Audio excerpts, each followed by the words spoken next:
What is Varian Keller's Vampire Killers?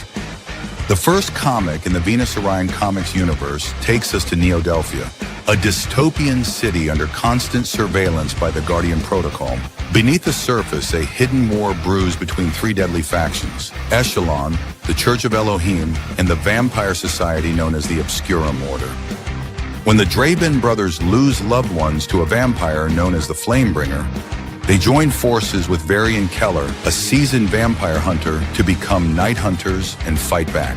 Alongside Varian's team, the Retributes, they train, hunt, and uncover the conspiracy fueling the Shadow War. Chapter 1 follows Hezekiah Draben, who takes matters into his own hands after Varian fails to help him track down Alan Fleck. Varian Keller's Vampire Killers. The hunt begins now.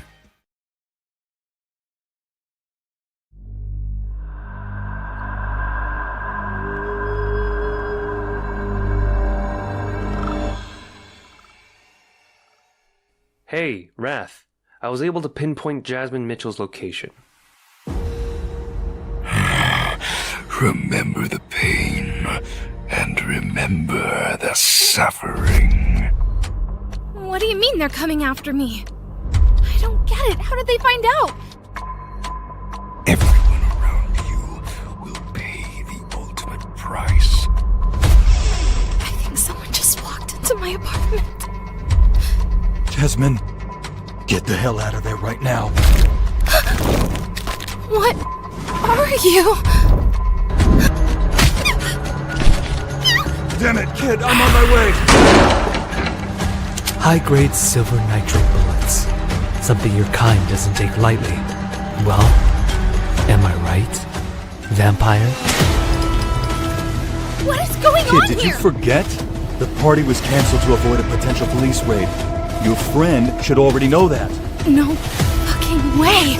Is he even human? You're doing? Jasmine, step away from the window right now! Damn it!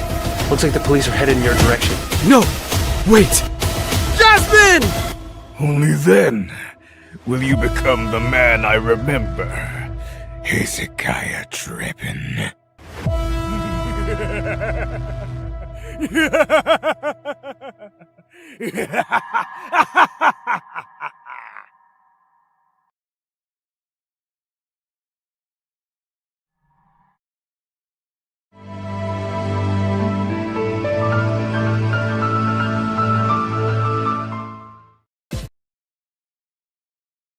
All right. You guys hear me? You guys hear me? Ricky Outpost. Can you guys hear me?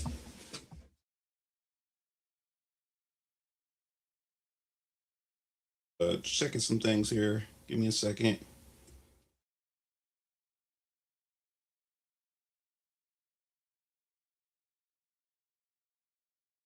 All right, there we go. Let's go check these comments real quick.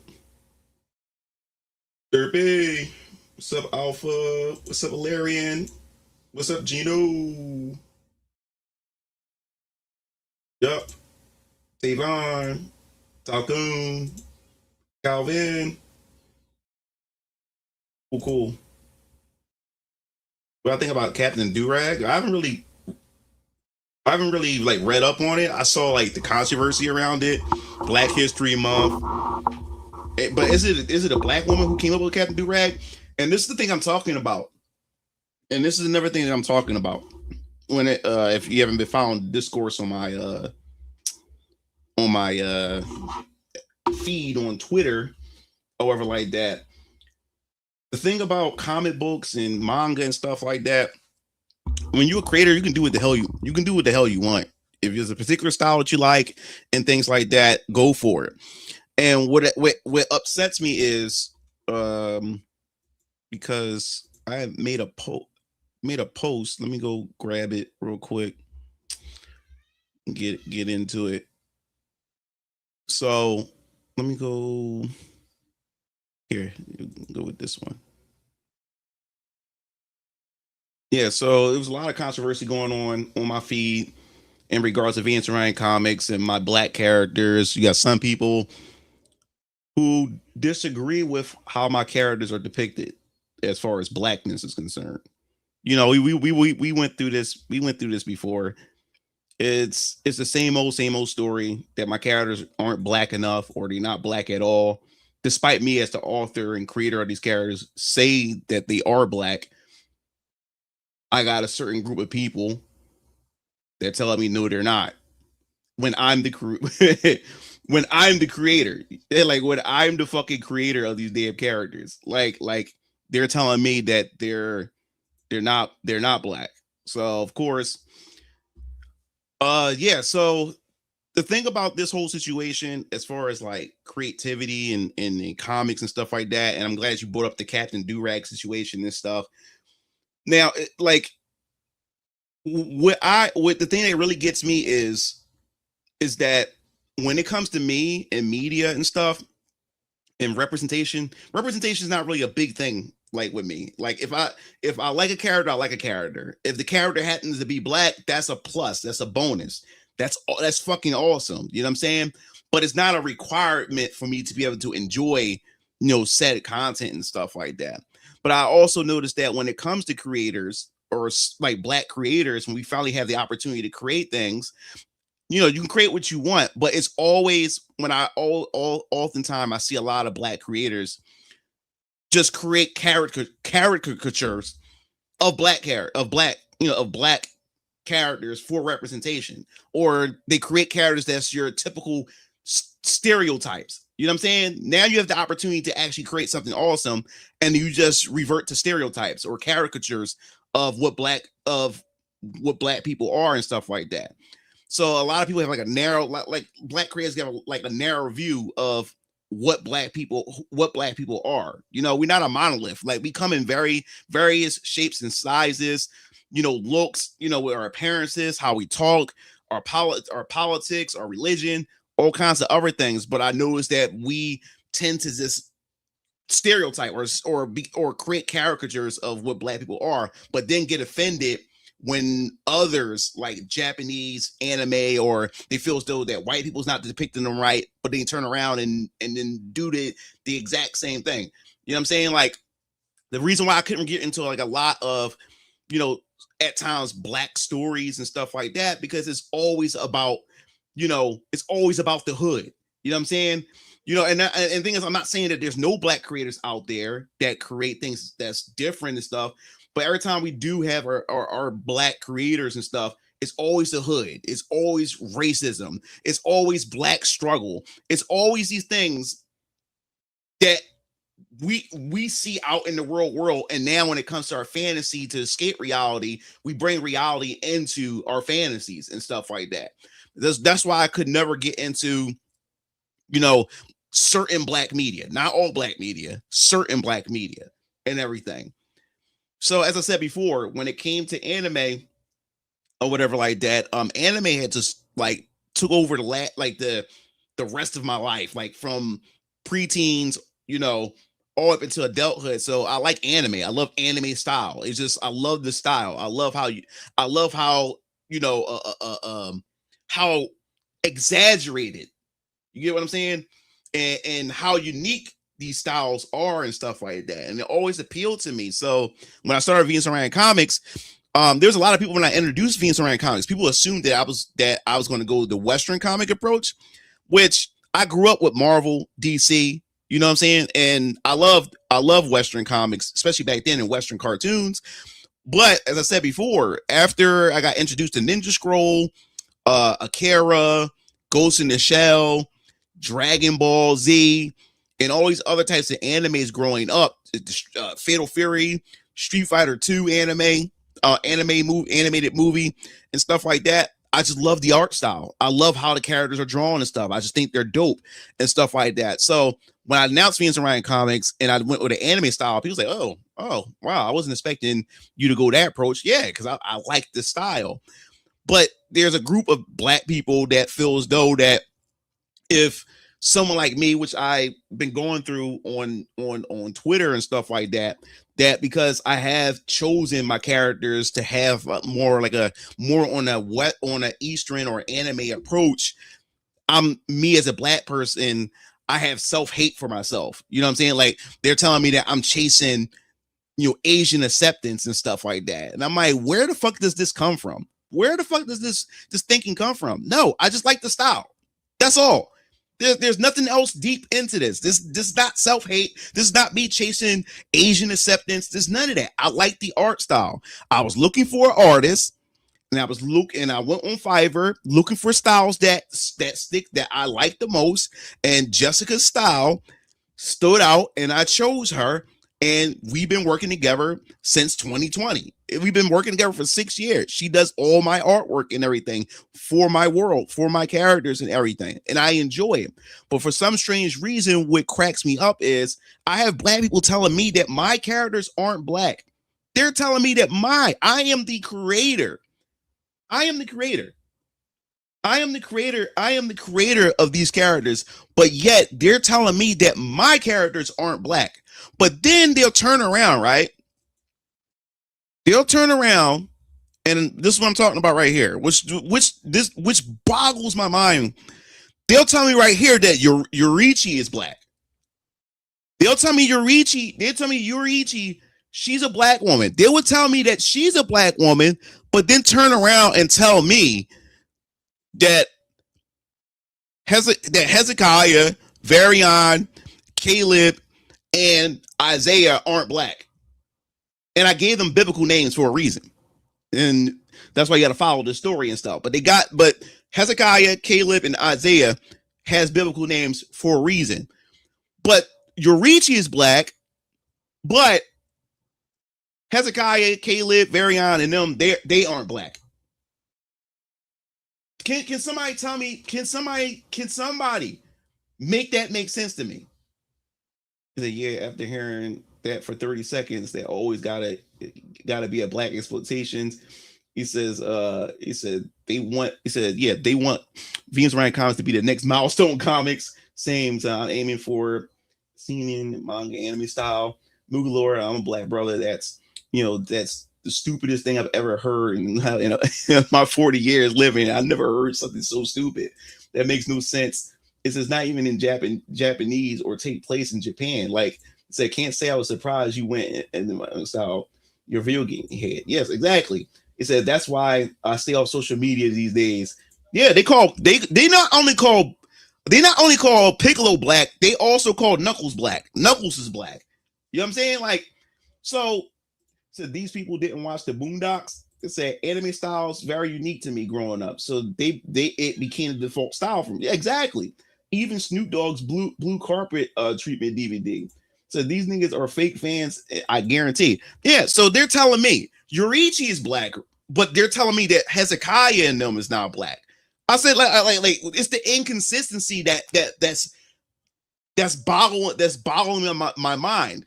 So the thing that really boggles my mind, they're telling me that I'm chasing Asian acceptance and stuff like that, but yet you guys are the one that's constantly getting upset because manga, Japanese, don't depict the characters that you want them to depict them as. Y'all go around claiming and asking for representation from Japanese people, from Asian people. And here it is, I'm a Black creator that's creating my own characters, and y'all telling me that I'm ashamed of myself. Y'all telling me that I'm chasing Asian acceptance, but y'all always bitch and cry, complain every time there is a lack of black characters in anime. And y'all will scream at these y'all will scream at these manga writers, these for representation. So who's the one that's chasing acceptance? Who? It's not me. I'm off doing my own thing. I'm creating my own thing. So I got Black people telling me, the creator, that these characters aren't Black. That makes, can somebody please make it make sense to me? Then told me that Yolanda Briggs, she isn't Black. Let me get the post.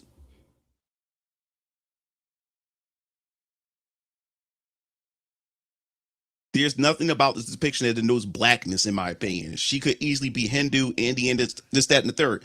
And this the problem that I'm having. So Yurichi is black, and you're calling her black because of her skin color. But then in the same instance, when it comes to my characters, there's nothing that denotes blackness or whatever like that. She could be Hindu, Can somebody be consistent here? Can people be consistent here? That's the crazy part. So people are taking Piccolo and Knuckles being black as literal when it's an ongoing joke to have serious demeanors. Plus, Knuckles' clan is based on Aztec culture, and Piccolo's an alien / demon slug. So these are the exact people who want blackwashed characters and are giving original black characters, or for that matter, a bad look. Plus, there's a rumor Piccolo from Dragon Ball might be black. And it said, is an any tanned and dark skinned anime character, despite having Japanese name and culture, are black. You know what I'm saying? And it's the same thing. And it's not even just that. Like, you also have a group of people who just have this obsession in saying that just every anime character is white. You know what I'm saying? Despite them having Japanese names. You know, so it goes back, and so you have that crowd too. You get what I'm saying? Like, it's fucking annoying. Like, it's a style. It's a style. And I'm trying to explain for the fact because somebody else had brought up saying that I'm making excuses. That style is nothing but excuse. I should be like I have self-hate. That's why I just refuse to make my characters look black, right? So this person right here, the same troll that comes to my feed, and I don't mind. I love when the trolls come, because what all the trolls do, they give me free promotion or whatever like that. So I don't mind that. So he's pretty much saying, what's my excuse when they have a black depicted character from Afro Samurai? And I'm explaining. I said, because Afro Samurai, the show is called Afro Samurai, and it's an artistic choice to have prominent black features on this character. You also notice that even the Asian characters actually look Asian in that show, because when you look at most anime styles, none of the characters look black, white, or whatever, because they don't look like that in real life. But when you have something like Afro Samurai, the whole point of it is even the creators them said, is to celebrate hip hop culture. See, we could never go into the stereotypes now, and to celebrate hip hop culture and stuff like that. So they're going to put emphasis on black features because that's what they're aiming for. So if you want to make him have black features, that means all the other non-black characters who are Asian and stuff also want to have to look Asian in order to fit that style, because they also gave him black features. It's all a style choice. It's great. It's crazy. And then the thing that cracks me up is this show had got a backlash for stereotypes. And so you can't win with these people because they want you to depict them a certain way, right? And if they depict them a certain way, as far as like stereotypes or caricatures, or to try to make them look black or like that, then people get offended saying that they're stereotypes or it's racist and shit like that. Like you cannot satisfy those type of people. You can't. It's dark. Some folks believe to be a black character. You got to have here. Yeah. So, and what I was saying was, I said, so what makes a character black besides their skin color? Because I'm waiting for these people to start listing caricatures. Because what you want to start listing? You want to start listing caricatures. You want to start listing stereotypes. And the thing that cracks me up is when it comes to anime styles, in anime, none of the characters represent or reflect real life at all. The crazy hairstyles, the eye colors, all kinds of stuff, right? But why, when it comes to black characters, we have to give them a different standard. They can't fit in with everybody else. We have to give them we have to hold them to a different standard. That makes no sense. Why she's black? She's a black cat too. He said light jack, and bleach that basically feature. That they claim moving from Samurai Champ Blue when he's wow. So I don't like Marvel Rival Cornrows Blade. Yeah, I don't know why they gave him the cornrows. Like, I'm so used to Wesley Snipes Blade. Like, it just looks stupid. I don't even like seeing Blade bald. But you have to remember that there are also a lot of self-haters within our community who claim pro-black, then make fun of your features or how dark you are. Yeah. In most cases, anime characters hardly look human. Yeah. Anime characters look like cats' Facebook proportions. It said you're fighting Black Twitter again. Yeah, it said Black Kakarot. Yeah, like so dude was like, this is what dude said. It was funny. I'm loving all this. Just because you say it, because I said this is what I said. I said I'm the creator, and I said she is black. She's a black woman. And again, white people or Indian people don't look like this in real life either. It's fiction. So he said, just because you say something doesn't make it true. Yes, she is your creation, but she's not black, to be honest. Not in the eyes of many. Instead of bowing to Eastern culture, you should find a better artist and not be so ashamed of your heritage. Like, this is the stuff that boggles my mind, bro. This is what boggles my mind with how people view the world like this. And I call this the mentality that these people have is called I call the us versus them mentality, where they see everything through the eyes of us, as in black people, versus them, mainly white people, but everybody who's not black.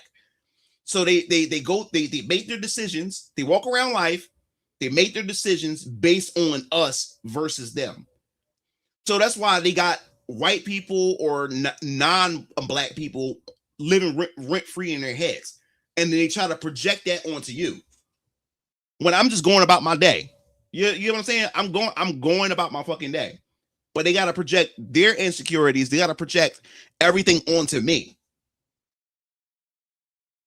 The time needs to sit down. So to be fair, the Goku in the manga really is really. He said, never argue with the creator. Yeah. And this is the thing.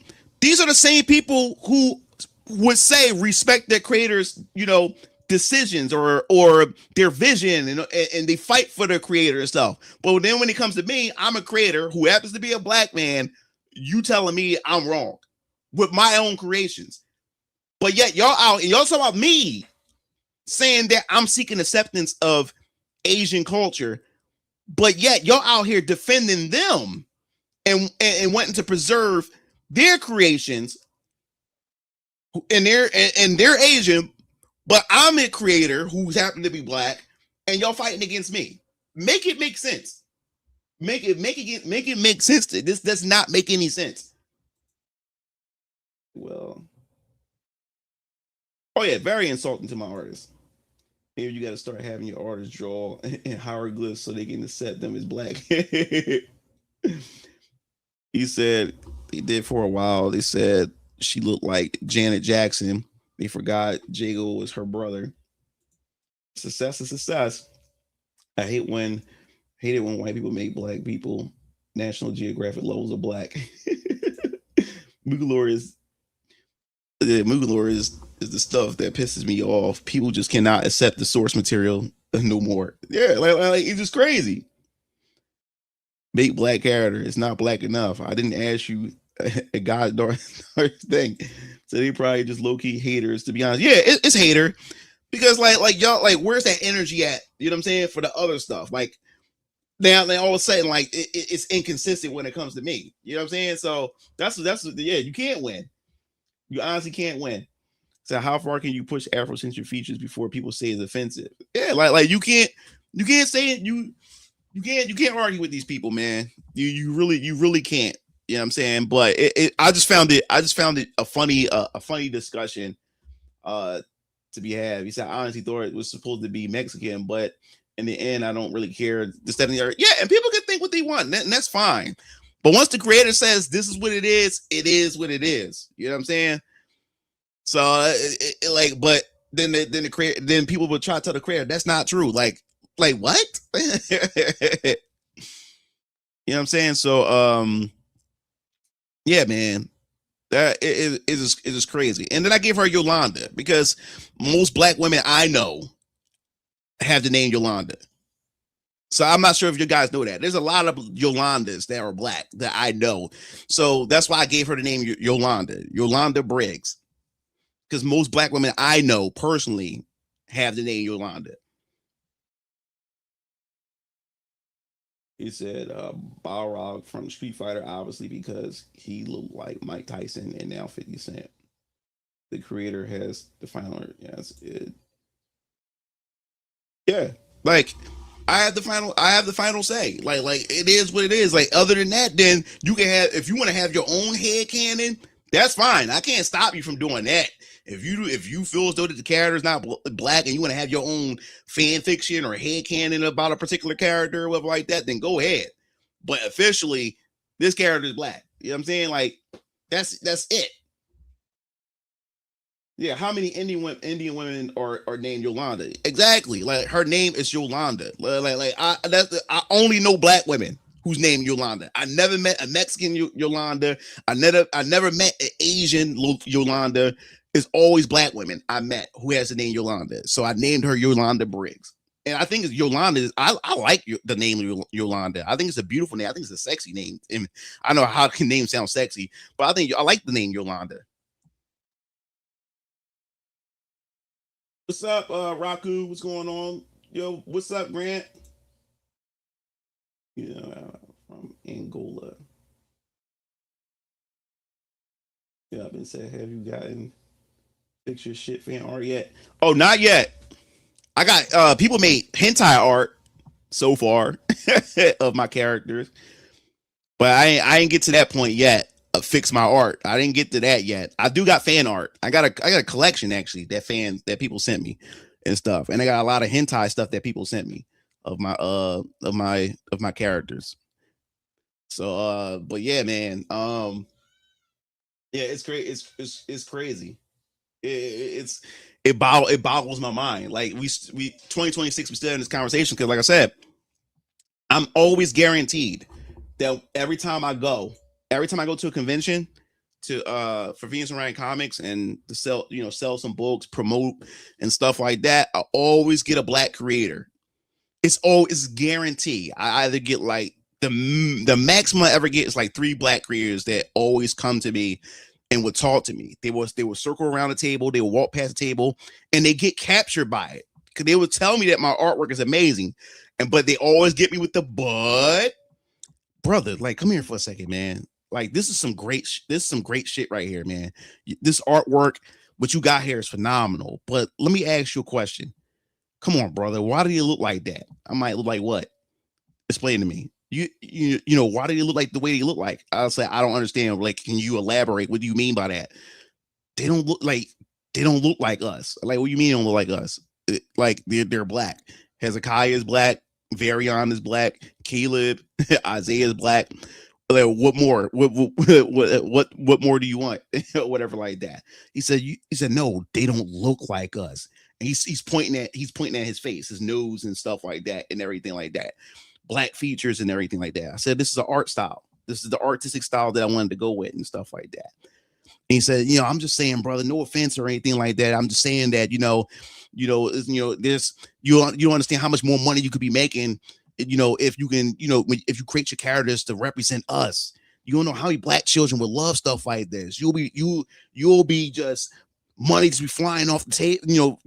Like your books are just flying off the table if they look like us and stuff like that. But I said, but this is my art style. This is the art style that I like. You know what I'm saying? Like, if you're going to rock with my stuff, you're going to rock with my stuff. You know what I'm saying? Like, I didn't need, so I have to be white to connect with Peter Parker. I got to be white to connect with Wolverine. Like, come on, let's make this make sense here. So I don't get enjoyment. I can't relate to any of these characters because they don't look like me. Why a character has to look like me for me to want to or to connect with these characters? It's shallow as fuck. Like, it doesn't make sense. It doesn't make sense at all. It doesn't. And I don't get it. I always get that everywhere I go. And then this other guy, black guy, he's a black creator, and all his stuff is just all black. Like I said, like if you're aiming, like if your demographic is just strictly black, you know, like I understand and stuff like that, but I want to create. This is my vision. This is my stories and stuff like that. You're creating characters. You're creating everything black. Like everything is black. Everything, characters, villains, everything. You might have one where to the point where white and Asians are minorities, and that's fine. So you have that's your target and stuff like that. I'm just creating, and whoever likes my stuff can enjoy it. You know what I'm saying? So it doesn't matter. It doesn't matter to me and stuff like that. But yeah, so he was telling. So this other black creator came to me, and he was telling me that, like brother, man, like you gotta stop catering to these Asian people, man. Like these Japanese people don't give a fuck about us, man. Like you gotta stop this. You gotta stop. I'm telling you from experience. Like these Asian motherfuckers don't care about us and stuff. Like they would never, like they own anime. That's theirs. That's their culture and stuff. They will never let you a part of it. So why are you partaking in something that's not yours? It's theirs. They will never let you at the table. Who said I want to be part of the table? This is just my style. This is the style that I like. Like it's not that fucking deep. It's not deep. It's not that fucking deep. Stop projecting that shit onto me. Stop doing that shit. It has nothing to do with me. Stop projecting that on me. That's your issue. That's not my issue. So what's it? Exactly, it's your world. You make it the way you want to make it. I think the demo of black comic buyers is low. I think more manga and anime looks more appealing. Asked them if, speaking from experience, if they made a comic that was flying off the shelves. That's crazy. Eastside Rock, Loco. Yeah, like I'm like, yo, like I don't understand this, and I always go through this with people who looks like me. I get pushback from people who looks like me, mostly than any other demographic of people. I get it all the time. All the time. Like, I don't understand, like, why can't we have different views? Why can't we like different things? You know what I'm saying? Why can't we have different belief systems and structures and stuff like that? And it's like these people want us to all have this hive mind. We all supposed to be this monolith. We all gotta think the same. You know what I'm saying? Like that's crazy. That's crazy to me. But yeah, I always get that every time I go out to a convention, or when somebody black comments like, and it's not every black person, but I never get that from non-black people at all. It's always from these groups of black people and stuff like that, and they're very vocal. They're very, very vocal.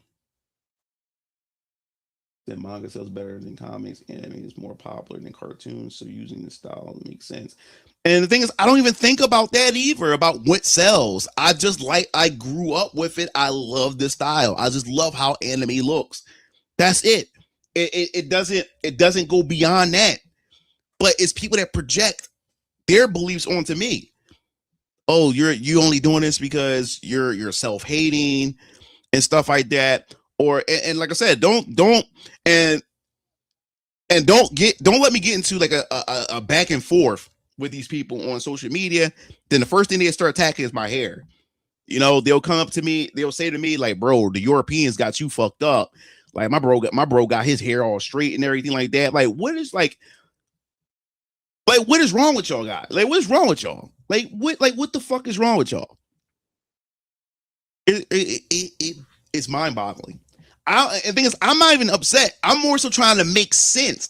You know, like I'm the type of person that don't get frustrated or mad when shit like this happens. It's more so I'm trying to make sense of it. I'm trying to make sense of it. I wanted to make it make sense. I'm trying to make sense of it. He said anime style is just personal style. I mean, technically, there's so many animates that don't look like each other. Yeah. That's what's so beautiful about animes too. Like they all look so different from each other. And Western animation and art used to be like that. Now he's getting the same slops, especially when you look at Cartoon Network and stuff like that back in the day. everything like Steven Universe. You got these ugly looking drawings of characters in Western cartoons now. Like you have some Western cartoons that do step the game up, but not a lot of them. But when it comes to anime, there's so many different styles. And there's some styles that I just can't fuck with. You know what I'm saying? But it goes to show that it is so unique. And that's what I love about it. Crabs in a bucket mentality, never ending. Do you ever be attacked for being a light-skinned black man by other black people? Oh, the colorism thing? The only thing I get attacked for is like when it comes to like my characters and stuff. Like I need to have more darker character representation. But I've never been attacked because I'm a lighter brown. I never been a victim of colorism. You know, if that makes sense. I never had to deal. I never dealt with that, like colorism, and shit like that. You know what I'm saying? Like because after like as I started getting older, I just stayed to myself, man. I just stayed to myself. I got my family, and that's all I care about. I don't really go to black gatherings or where there's a lot of black people and stuff. The only time I'm around a lot of black people is if I got contracts. You know what I'm saying? Like, you know, going like to like photo to runways, like photo shoots and stuff like that that I get paid to do with my brothers and stuff, weddings and other stuff like that we get paid to do where we go to these, you know, mostly black gatherings. But I stayed to myself with my family and stuff. So I'm not around a bunch of black people to the point where I experience some form of colorism or something like that. I just stay to myself. And I'm the type of person that's this. I don't care what color you are. I don't care what color you are. If you're a decent person, I'll fuck with you. I don't care what color you are. I will fuck with you no matter what. If you're a decent person, I will fuck with you. Like, we're cool. You know what I'm saying? Like, this whole thing, us versus them, is the stupidest mentality to have. Because just because somebody has my skin color doesn't mean that they have the best interests in mind when it comes to me. And then, in fact, it's people that always look like you that always do you the fuck in. You know what I'm saying? Because they take advantage of that fact that we have this us versus them mentality. We see it in the black community all the time. We got so many grifters now. We got so many grifters in the black community because it's easy to sell us versus them. It's easy to sell that. It's easy to sell that. It's very easy to sell this. I had an aunt who's way older. Yeah, I had my aunt like that who's into this support black businesses and stuff like that. And the funny part is not all black businesses, but the funny part is every time she tries to support a black business, she ends up getting scammed, or the quality is bad. But she doubles down. She doubles down on it every time. Every fucking time. And I'm not saying it's all black businesses. I'm not saying that. But what I'm saying is just because it's a black business or just because the people behind it is black doesn't mean that they just deserve your money. Like we have this different standard. You know what I'm saying? Like we have this different standard set aside for us. And that's the crazy part. Like it's that bad. Like I have actual relatives before they even buy a product, they would actually find out if the creator is black and if they're white, they won't buy from it. Is that crazy? Is that crazy that they literally won't buy if they find out that it's somebody white, Asian, or not? If they're non-black, they just won't buy from them. And like I said, you can do what you want, but like I said before, man, like it was just like my aunt, she just kept getting scammed, and every person she meets, they always throw up like we're black owned, we're this, we're that, and get scammed. Just get scammed. This is why in our community we have people like Umar Johnson. Umar Johnson's a perfect example of a grift. This dude, it's 12 years now. He still haven't built a all black school for young black men to teach them and give them the life skills and stuff like that. Black people been giving him money for 12 years and still haven't produced a fucking school. still haven't produced a fucking school. And the thing is, selling a solution is not profitable. This is why things will never get solved in our communities, and even outside our communities, just in general, when it comes to everything. The goal is to never sell solutions, because then you have no reason to come back to these people. You have no reason. They can't make no more money off of you. So they have to keep the cycle. They have to keep the engine going and shit like that. You know what I'm saying? Let's see. One second. So I forgot the other thing. Not at the LK Day parades. It said the only color that matters is green. Yo, what's up, Landon? No, we didn't really get into it. Same as in the Hispanic community. He said the worst things I've been called or done wrong by my own people. Leon, Hypnotic, Kaida, very cool. Said, what's the dealio, Lord? What's up, Brad? What's going on? No, we didn't talk about it. We didn't really get into it yet. Victimhood mentality. Gotta test the jaw. Our community don't like their own growing, sadly. Not yet. Yeah, I just wanted to get this discussion out of the way before we get into it. Nothing wrong with supporting Black business, but they better have good quality. Exactly. Like, that's the thing too. Like, even if Black people want to support Venus and Ryan Comics, support it because you support it because you feel as though that my quality or what I have is worth it. Don't just buy it simply because I'm Black, because that does not help me at all. Especially if I'm trying to create a story and get better with my stories and stuff, and you're only here because I'm Black. And then you don't give me the constructive criticisms that I need because I'm Black. If that makes sense to you, you know what I'm saying? Like, how can I improve?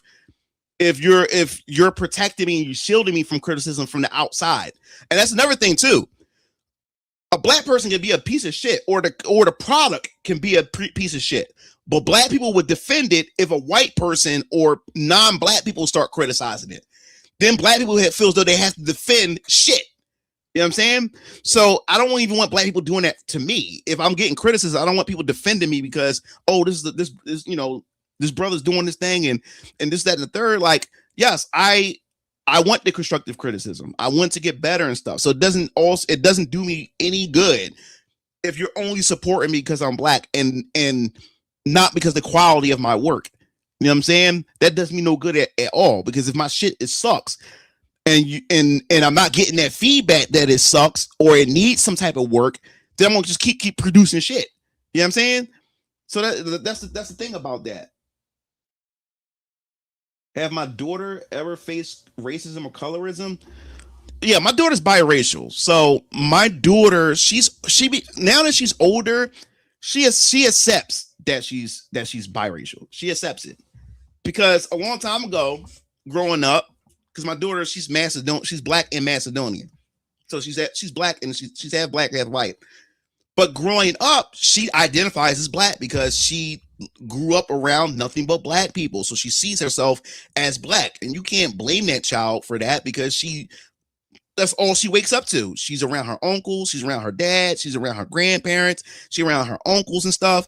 And my baby mom, her family, most of their families in Macedonia and stuff like that. So they don't really have a lot of, they're like, her mom and them were immigrants. Now my baby mom, she was born in America, but her mom is a legal immigrant. So she migrated here, and her father and them migrated here, but not her whole family's in America and stuff like that. And then after we broke up and stuff, and of course there's some racism that's thrown in there too and stuff like that. But she don't really know much about her mom's side.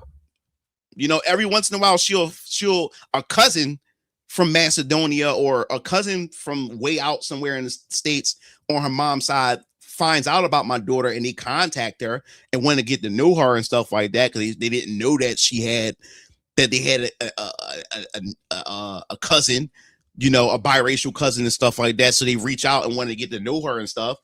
But her whole life my daughter thought she see herself as black. But the thing is, as she started getting like older and stuff, she started realizing that she wasn't black, because now when she gets around black students, her peers and stuff, they call her white girl. And it took later, when my daughter got older, she started telling me, I never knew that she hated Black History Month, because she's always being told by the black students and stuff like that, her peers and stuff, that she can only celebrate half of Black history. You know what I'm saying? Because half of her is black. And or they would say things to her, and then if she says something back, then they tell her to check her white privilege and stuff like that. You know what I'm saying? And stuff like that. That she had to deal with, but she never told me about those things until, as she started coming out and started talking to me about it and stuff and everything. And that pissed me off. Like, that really, I had to go to the school a few times because of that. Even her grandfather came to the school and stuff like came to school because of that. Or they would tell her that they would call her a hybrid, or they would say she didn't mix correctly and shit like that. And my daughter, like, and then her self-esteem, and I have to tell her that she's beautiful and stuff like that. And then her white side, you know what I'm saying? Like, to white people, they see her as a black woman. They see her as a woman of color. They see her as a black girl and stuff. They don't see her as mixed, or they don't see her as white. They just see her as black. So black people see her as white. White people see my daughter as black and stuff like that. So then now my daughter's like, I don't even fit in with white people either, is because, like, I'm not even sure it's genuine. Like, are you keeping me around because I'm the token black girl, so you can tell your friends that, hey, I know a black, I have black friends and stuff like that. And she always had this thing, like, she always say, like, like, I don't really feel comfortable around like my white peers, because it doesn't seem genuine. It feels fake and stuff like that. They switch up on you on some sneaky shit, but at least on the black side, they'll tell me to my face they don't fucking like me. They don't like me because of who I am. But a white person won't tell me that. You know what I'm saying? Like Becky and them won't tell me that. They'll keep me around and shit like that, and then they'll talk about me. But at least I know Keisha and 1 second. It's my dad. Hello? What's up? What's going on? I'm on live stream. What's up? Oh, all right. I'll tell her.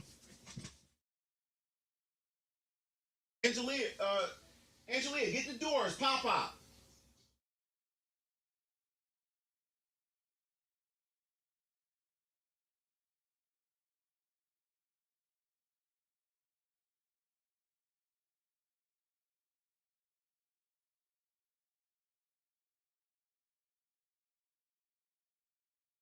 Yeah, so I'm back.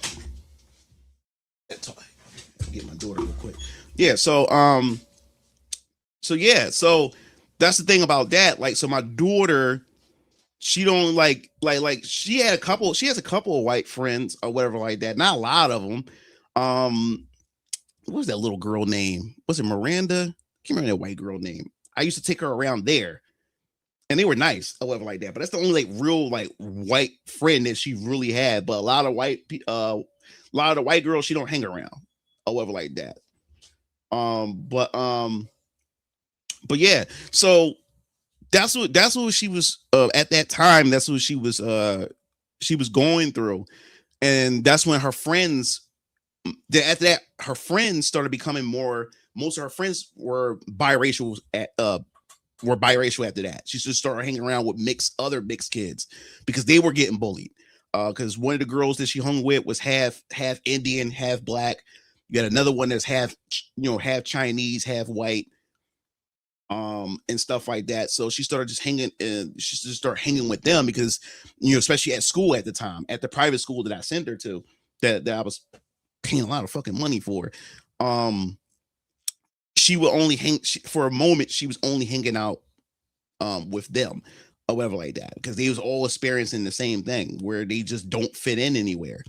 And then after that,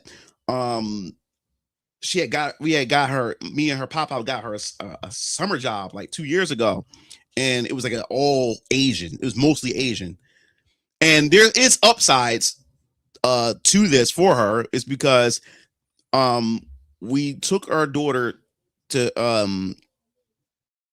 my daughter was a camp, what do they call it, a camp counselor and stuff like that, and she works at this park over like that. They go canoeing, they do, you know, they give the people paddles, put vests on them. She did all that stuff during the summertime, and she got paid a lot of money. And the thing was, this program is the best kept secret. And I always tell a lot of black people, like, ask questions, because this is true, especially in our communities. A lot of white kids have a lot of advantages as far as connection to resources, programs, and stuff like that. And a lot of us as blacks, we don't have access to those resources and stuff like that.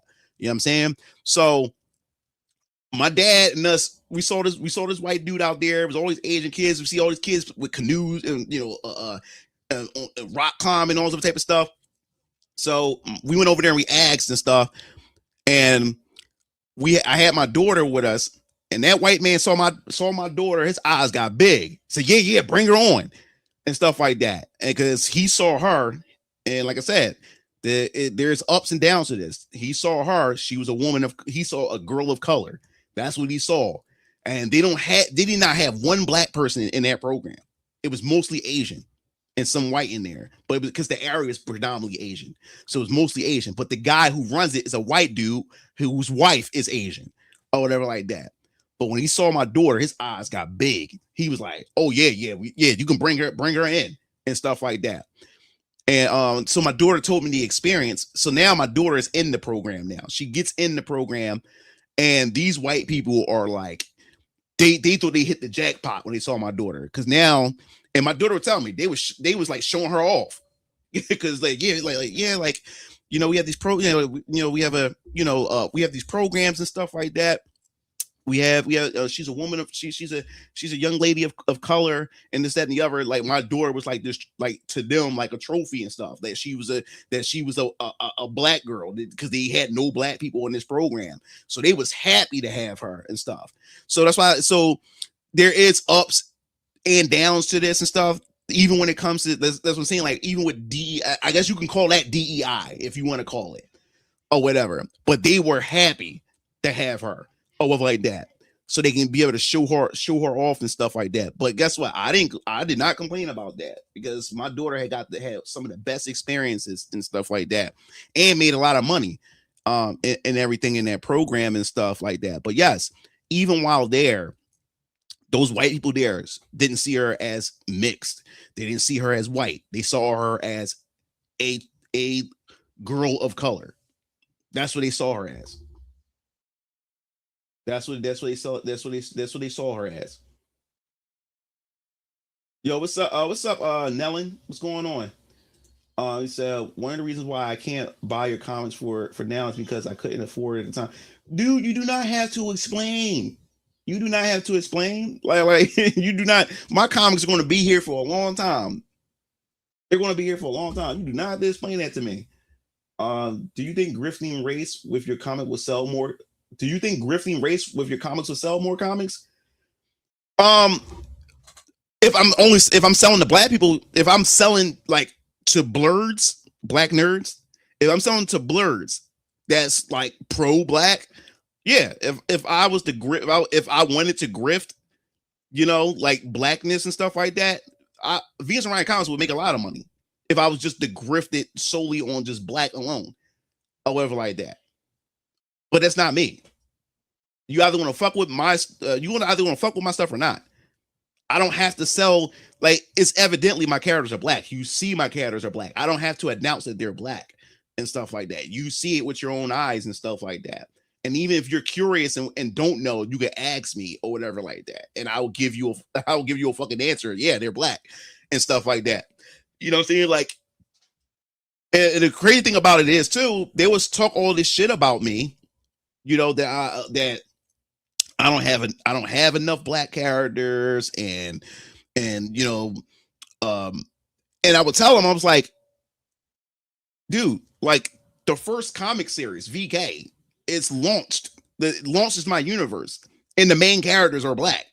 The main 4 characters are black. They're the ones that launched the universe. It's the first series, but I don't say that. I don't announce that because that's irrelevant. Their skin color is irrelevant to the story. It's irrelevant to the big picture.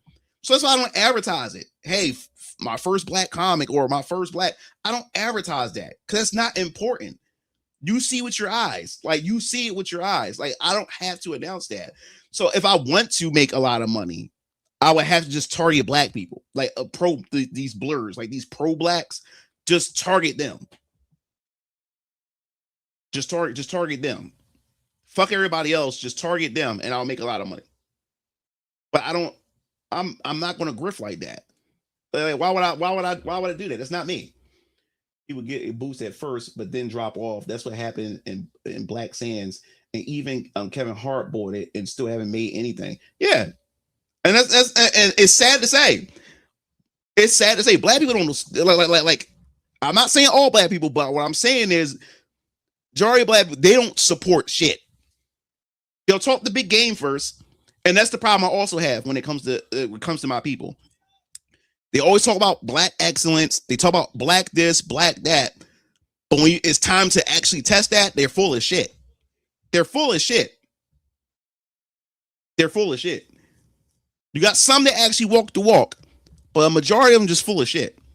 They want you to support their business, but they won't support yours. But you better support theirs. That's why I don't cater to that. I don't cater to them. I create what I create. You know what I'm saying? Also, Jesse Jackson, I don't know who he is. You guys know more than us black Canadians. He had a lot to do with the civil rights movement and stuff like that. Thankful to Gladys West for inventing GPS. One of the reasons why, yeah, we already said that. Wow, what's up? All right, we got through that. What's called white because of how I speak, the type of music I listen to. Yeah. See, we keep having this conversation. But it's funny because you have to understand how far we came as far as anime is concerned. It was a sin for you to be black and like Dragon Ball Z back in the day. It was a sin to be black and like anime. It was a sin. Do you understand me? It was a sin to be black and play Dungeons and Dragons. It was a sin to be black and read comic books. It was a sin to be black and like Star Wars. Culture, the culture has changed, and certain things became acceptable. I used to get clowned a lot in high school for liking Star Wars. I used to get clowned a lot for liking anime, but I never got upset. I didn't care. This is me. And this is why I guess I got like a lot of black people, like especially my peers, couldn't stand me because they would say shit and they just bounce off me. And I think what also frustrates them too is because of how comfortable I am in my own skin and who I am. You know what I'm saying? I don't pretend to be somebody else. I'm Brian. Yes, I'm black. I wake up every day, look in the mirror and see that I'm black, but I'm Brian. You know what I'm saying? And there's so many things that makes me, besides my skin color, there's so many things that makes me who I am. If you get what I'm saying and stuff like that. But I acknowledge my blackness. I know who I am. And I'm proud of it.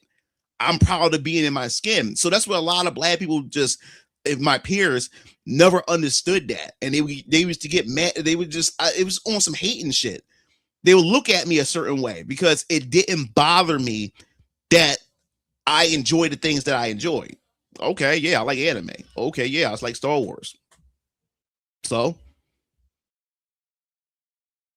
what? You know what I'm saying?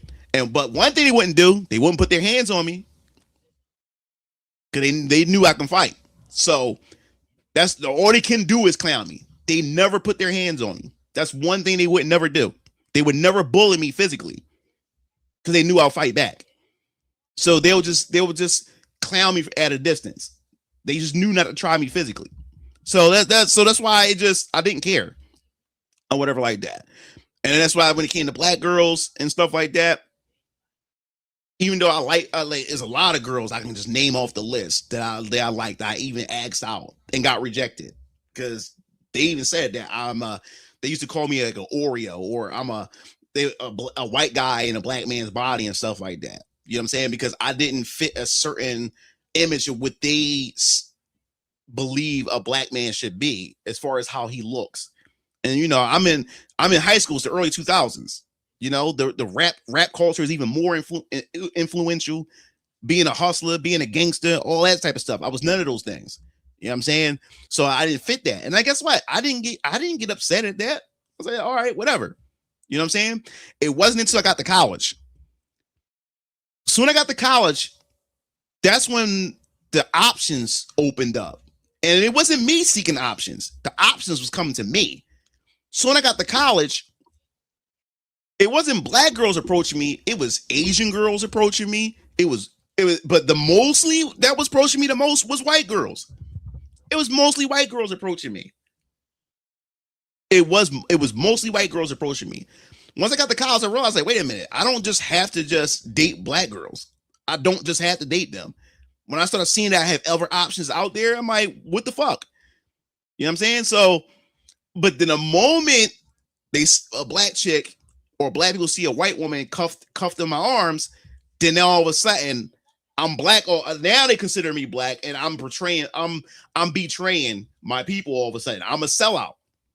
But before, y'all was clowning me, calling me white because I talk a certain way and stuff like that. But now I'm black all of a sudden because now there's a white chick on my cuffed to my arms. You know what I'm saying? Like make it make sense. And when I went to college, right, I like anime. I love video games. So guess what? I went to the clubs on college campus that catered to what I enjoyed. There was an anime club, right? So when I got to the anime club, guess when I got in there? It was nothing but white and Asian people in there, and 2 other black people. My boy Chris was in there, and then including myself, and they add me in. There's 3. That makes 3 black people. There's a club for anime. Not one black person went to it. So it was only me and 2 other black dudes, and the rest was white people, white and Asians that was in this anime club. But yet, black people give me the side eye because I'm hanging around a bunch of Asians and whites. We have similar. I'm not looking to be accepted by Asian and white people. I go to where I have connection and have similar interests. Obviously, you niggas don't fuck with anime. Obviously, you niggas don't fuck with video games like that. All y'all fuck with is Madden and NBA 2K. I play all sorts of games. You know what I'm saying? So now y'all are looking at me sideways, calling me a sellout because now I'm a token within the group. It's not my fault it ended up that way. It's not my fault it ended up that way. None of y'all wanted to go to those clubs. I went to those clubs. I went to where the interest was at. You know what I'm saying? So it just so happened all my friends happen to be white and Asian because we all have similar interests. I remember that one time I whipped out a Game Informer magazine and at the lunch table on college campus. Oh my God, all them white boys ran over there. Dude, you got that issue too? And then all of a sudden we just having fun, talking about video games. That's not my fault. That's not my fault. But I'm a sellout. I was literally called sellout on campus. Literally called a sellout on campus. Getting side-eyed by black women and dudes. That's crazy. Let me see. Let me read the comments. So when I first saw Siona, I was immediately mesmerized and attracted by her. As a bonus, she's really tall, big, and delicious. Yeah, she's Siona's about what did I have? 6'2". Siona's like 6'2", and she's like 200 years old. Now remember, I can't spoil anything, but her being 200 years old, that's equivalent of her being in her 20s. She's like she's like, I would say, like, give or take, like 27, 20, like 26, 20, or 28. So that gives you an idea of her people, of her kind, their life expectancy or whatever. But yeah, she's like 200 years old. Siona. Bro, the reason why black people don't get access, look up blacklisted and whitelisted. They still carry meaning. They think black is less privileged. What's happening, fella? Crackers and coons. Yo, what's up, Cook? Hey, Martha, we got one. Alpha's dog. Martha, we got one. You should collab with young Ripper. If he wants to, if Ripper ever want to collab, I don't mind. Like, even despite us having a little dispute, like I have no ill will against Eric July. Good to see. What's up, Strider? Siona more adaptive supremacy. Hell yeah. Yeah. Siona, not Siona, adaptive. I have plans. I do have plans of how I'm able to get these books out faster. And this campaign, this campaign will determine which we'll talk about in this, and then we'll get to the topics. I know you guys want to talk about the game and thing. We won't get to that in a second.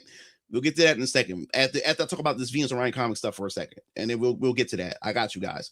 Let me go back. Yeah. So just want to talk about this real quick, and then we can get to the topics. So yes, I'll put the link in the chat. For those of you guys who are interested and want to support the crowdfunding, the Kickstarter campaign for Variant Colors, Vampire Killers Chapter 2, you guys can follow the link and click the notification to be notified. The campaign is March 1st. The campaign is March 1st. Is a digital first campaign.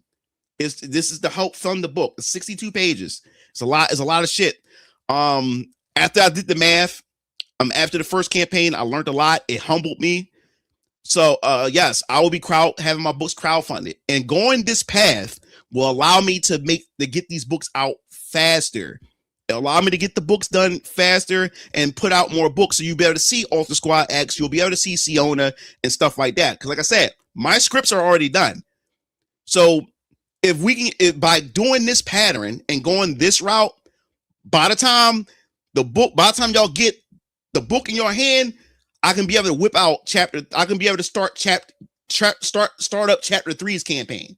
If you get what I'm saying, I can start moving these things out faster by doing this route. So the goal is a digital first campaign, meaning that in order for you to get the physical, because at the digital, then we'll do a physical, but the physical can only happen if the book gets funded from the digital first. The book has to be made. So yes. So after that happens, the physical campaign is for those who want to get the book. Those who want to get the book. The problem with the first campaign was that first campaign was a nightmare because I had to recoup all my money. So what I did was I put together the physical and the digital as one campaign. What I'm doing now is I'm splitting them now. The first campaign was a nightmare. And I thank God that you guys really supported. Y'all came through and the campaign was a success. Because if that fell apart, that would have hurt me financially. That would have really hurt me financially because of the amount of money of my own money. I can't do that. I'm not Eric July. I'm not Ethan Van Sciver. I'm none of those people. I don't have the funds to be able to just pay money out of pocket to get books done, especially when this book right here, 62 pages. If I was to pay that out of my pocket, it wouldn't come out until next fall, 2027. So it's just not possible. So yes, I have to crowdfund these books, and when that happens, it makes things much easier. Because after this campaign is done, when the pages are done, I ship them to your email. Soon y'all get them. Physical campaign, bam. Those who want the physical can get it, which means the goal for the physical is going to be so much lower because y'all already got the book already. You got it digitally. See, the first campaign, there's no book that's out there. There's no digital, there's no physical. The first campaign has to succeed in order for y'all to get the book. But since the digital is coming out first, once the digital succeeds and you get the digital, the book is done. You got the book. Everybody got the book. So the physical is more so for those who really wants to get it physical. So the goal for that Kickstarter is going to be much smaller because it's only for those who really wants to get it physical because the book is already done. You got it with the first campaign. So that's how it's going to work. So while that's going on, while the physical is going on, I'll be prepping for chapter 3 Kickstarter. That's how I'm going to do it. So I'm thinking my goal is to try to at least, this is my goal. It's ambitious as hell. My goal is to try to at least have 3. I'm going to try to push for 3 books or 4 books a year. That's my goal.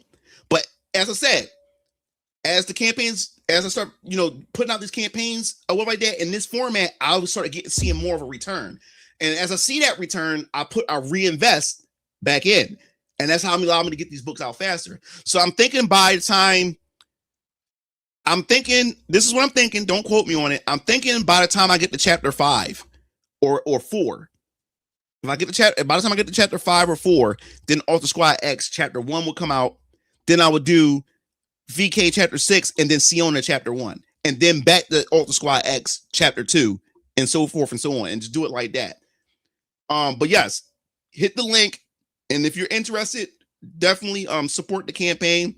You guys are really 53 followers. And it's just a pre-launch page. I'll be on podcasts too, like last time. I'll be on the Hypnocast like last time. I'll be going on there March 7th. That's on a Saturday or whatever. So I'll be on that podcast. I'm going to be lining up. I'm going to try to line up other podcasts to go on to promote this. But yes, the success of this is going to determine the trajectory of how I'm able to do releases. All right, let's see what we got here. DEI kill culture. So why did the word blur became a thing? So I have no idea, man. I never heard of blurred until what I hear blurred. I didn't hear the word blurred until about like 3 years ago. Maybe like 3 or 4 years ago. That's when I started. I never heard of that word before. Because like I said, I'm not around Black Twitter. I'm not around a lot of Black spaces. I stay to myself. I stay to myself. You know what I'm saying? That's true. Black people care about a Black character not looking like a Black person if they're never supporting. That's just how it is, man. Yeah, I created a character, but she's not Black, but South American. Boy, talk facts. What's up, Mukau? And growing up Black, there was an obligation to be cool. Yeah. Right back. Only the Black community promotes a monolith identity. Really wasn't because of our Christian values was so strict. And it says, sounds like we all have to call the Coon Patrol. Yo, Cook can't get over that. Cook cannot get over that. Dude literally called me a coon. And his profile is called Coon Patrol. So I guess he goes around the internet patrolling coons and shit like that. I had to laugh at that shit. I had classmates in high school that watched Dragon Ball Z. I said my brother, cousins, and friends would make fun of me for the same stuff. Dude, and when I started really getting, I grew up on 80s rock, but when I got older, once I got to the early 2000s, started listening to Linkin Park. And then later on, I started getting into like Yellow Card, Coheed and Cambria, and all System of a Down. I started getting introduced to all this other type of stuff, and Black people used to clown the fuck out of me, and I did not give a fuck. I did not give a fuck. Recall this more. Yeah, people make fun of you because they envy you. Mm-hmm. Yo, what's up? What's up, Forrest Gardner? My nigga Nate. That's my day one nigga right there. Snow shovel obtained. College is just minority white. Now we have DreamCon. Yeah, I had a couple people that told me to go to DreamCon. I would probably go there. I would most likely go there when I get a chance. Get a chance and go there and stuff. I'll definitely look into that. Cause like I said, I do have Black fans of Venus Orion Comics, and they urged me to go to DreamCon. They urged me to go to BlurCon as well. People want true balance, but that's truly possible due to the differences are refused to recognize. Mm-hmm. It said, Mugen, you should have live where I live. Black people over here loved anime and video games back then. It was like kung fu movie craze back in the day. Yeah, man. Like it was almost like Fight Club, man, to find like Black people who enjoyed the things that I enjoyed without getting teased. You know what I'm saying? You had to sift through all that.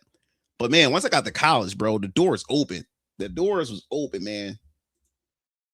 When am I seeing a crossover between you and Eric? I'm hoping he doesn't hold the beef. Yeah. Like I said, I have no problem with Eric. We allowed to have disagreements. We allowed to have disagreements. So I don't have a problem with Eric July at all. Like, or even going on a podcast with him or doing a collab on something, I do not mind at all. Like I have no problem. So I was never bullied for liking anime, but I have the feeling that some people were side-eyeing me. Yeah, so I'm not into goth stuff. I'm not really into goth stuff either. Like I said, I look, my friend group was very diverse, and we were black. Like we were all black. Like we were a very diverse group. Like we had these two, dude, this is the type of thing. Like I'm all for black people being who they are.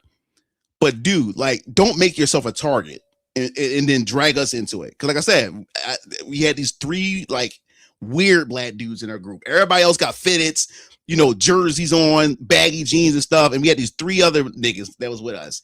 And I told y'all, some of y'all already know these the niggas I'm talking about. But those of you who knew, like I said, we had like 3 goth niggas, or I guess you want to be goth, like black goths. Like, oh my God. But anyway, these niggas used to actually wear vampire fangs and contact lenses. And they used to wear the chains, the boots, and everything. And bro, they used to, and the thing is, they wouldn't get bullied as long as they was with us. Because like I said, we had hood niggas in our groups. We had the goth niggas in our group. We was a mixture. It goes to show that we're all diverse. We all just not a monolith. We all like different things, but we were a group. We were family. Like we were like family and stuff. So we didn't care about how different we were. You know what I'm saying? So they wouldn't. So when we used to walk around the hood, dog, it was the worst, dog. Black people, especially black chicks, used to just laugh like hyenas and shit like that. He used to walk down, like Kyrie used to walk down the street with the vampire fangs. He used to wear the chains and stuff, and you see nothing but black girls. They would literally walk in his face and just laugh at him. They would fucking laugh at him. And then you got niggas like yell out the car, "Hey yo, look at this dickhead!" Like it was just, oh God, it was some of the worst. Yeah, we got over 60 viewing, and the crazy thing is, Twitter's not working right now. I would have more than this if Twitter, because I'm multi-streaming and stuff like that. He says I was bullied like an anime. Not Harry doesn't hold beef, but he does remember. They're all one combo away from being on great terms. I see a crossover between Sion and Yara, so that I'm not going to force it on Twitter yet. Oh yes, a collab picture with Siona and Yara. That would be that'd be cool. He said I only heard Blurred during the last 5 years. Was there? Yeah, I'm not gonna go through that whole disagreement. It was just it got so blowing big where it started attracting the wrong people and stuff like that. And once it started attracting those wrong people, then those people started bothering me and stuff like that. I don't feel like going through that again. I was made fun of for liking Naruto. Sound like the modern day rappers, the former friend of yours that wish he was a true vampire. Yeah. And he got mad. And the thing was, I wasn't even wearing contact lenses or vampire fangs. But this cute little black girl, she was with her mom. And she just kept staring at me because I had long hair. I guess she never saw a black guy with long hair, but she was just so mesmerized, and she tugged on her mom's arm, and she kept pointing at me and stuff. And then she walked over and she was like, "Mister," I'm like, "Huh?" And remember, Kyrie was with me. He had the contest with the fangs. The little girl didn't walk over to him. The little girl walked over to me and tugged on my pants leg and said, "Mister, are you a vampire?" And he was mad. He was fucking mad that she didn't acknowledge him as a vampire. But she asked if I was a vampire. Because like I said, back then my hair was longer than this. Back then. And the little girl just kept looking at me and then walked over. And little kids are curious. So it was just bothering the fuck out of her. And she walked over to me, "Mister, like, are you a vampire?" And I started laughing because he was pissed. He went for the whole look and no one acknowledged him. No one really bullied me for liking anime, but all I was really big. If anyone bothered me, I just sit on them. Yeah, so like I said, when it came to me, people knew not to touch me. They would just tease me from a distance. They knew not to touch me. Them Blacksons, like I have stories back in high school and stuff like that. People did not fight, would not fight us. Like, even though we short, I'm like 5'5", but they was like, yo, don't fuck with that little nigga. And I'm not saying I'm a tough guy. Like, I defend myself. If you fuck with me, I'm going to defend myself. If you fuck with my brothers, I'm going to defend them, and they're going to defend me. This is how we are. You know what I'm saying? So I'm not saying I'm a tough guy or anything. I will fight you back. I will fight you. I will, every being in my body, I will fight to defend myself. So people knew not to fuck with me. So they would just poke at me from a distance, but they would not touch me or harm me physically. So your hair has to be expensive. That's why I usually fade. Yeah. Well, because I get my hair done by one of my college friends, so she don't charge me a lot. Like, she only charged me $80, but the products are expensive. The products for to maintain my hair is over $100. Yeah. So, but yeah, he was mad as shit when that little girl, that little girl called me, asked if I was a vampire. He was mad as fuck. That was funny. But yeah. So, all right, the topic at hand. I know a lot of you guys coming for the topic and stuff like that, so we'll get into the topic. Essentially, the topic is pretty much what's going on with Sony, what's going on with Microsoft. This has been a crazy week for both of those damn companies, dog.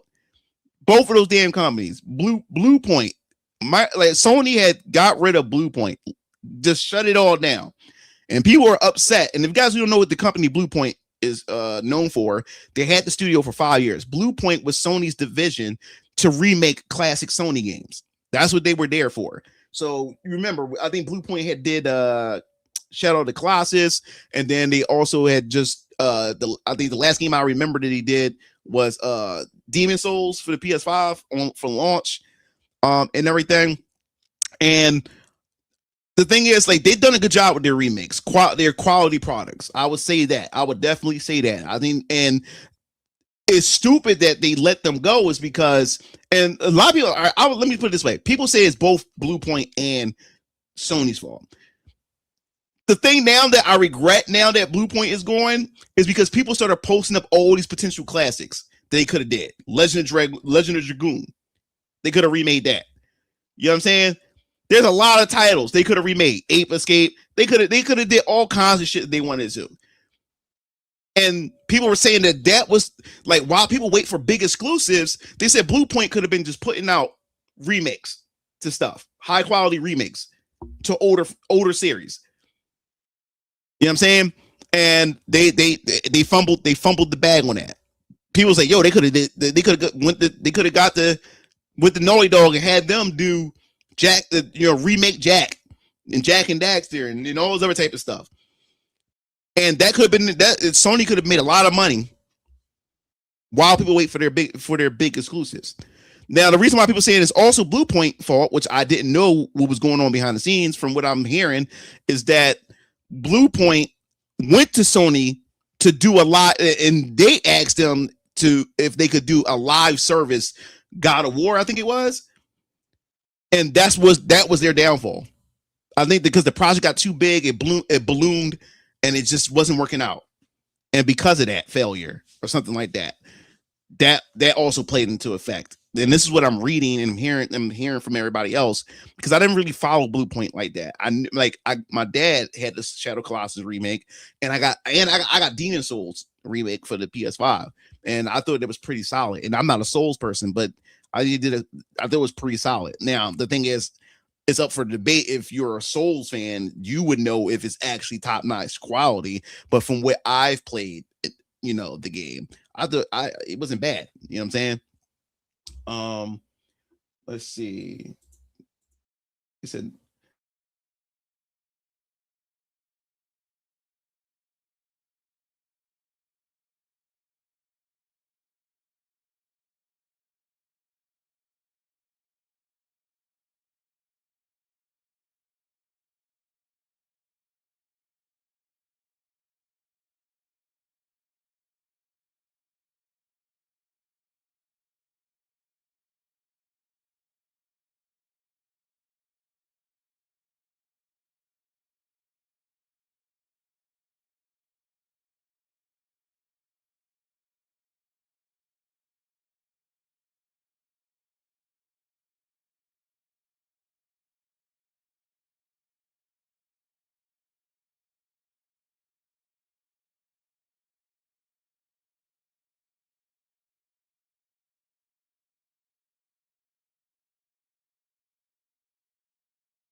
Hello?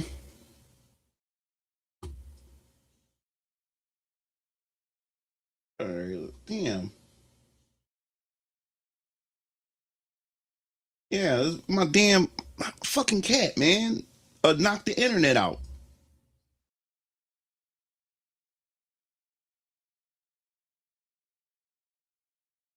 It's OCR. Yo, what's up, Cole? Yeah, we back. We back now. Sorry, man. The stupid ass cat knocked the damn internet out. Yeah. All right, so yeah, so Blue Point.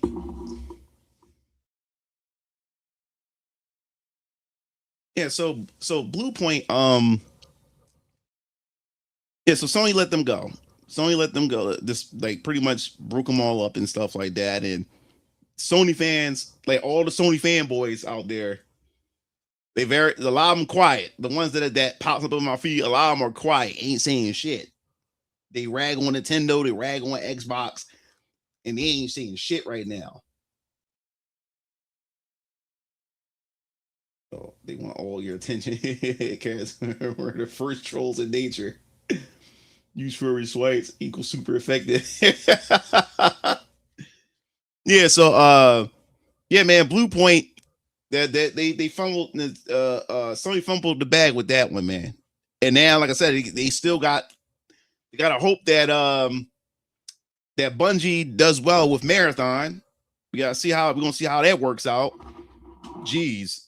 So we gotta wait and see how that works out. They better pray to God that that's successful, and everything. What happened as far as what? Landon. Yeah, so on top of that, Microsoft, there's like nothing else could possibly go wrong. No studio can make any other type of bad announcement. And Microsoft was like, hold my beer. So I said the it froze because the cats had the cats had knocked out the jumped up and knocked the with the router or whatever it's called, the modem and stuff like that. Dumbass cats. Cats get on my damn nerves. Love them to death, but they get on my damn nerves at times. I like I when it like I know this off topic, but the reason why I don't even let my cats in my room is because they don't know how to act. They don't know how to act. Like I'll open the door, like, oh yeah, I want them to come in. I got two cats. I got the one out of a male cat, he's like this big and shit like that. Then I got Sabrina, the little black cat, about like that, cute cat. But they don't know how to sit the fuck still.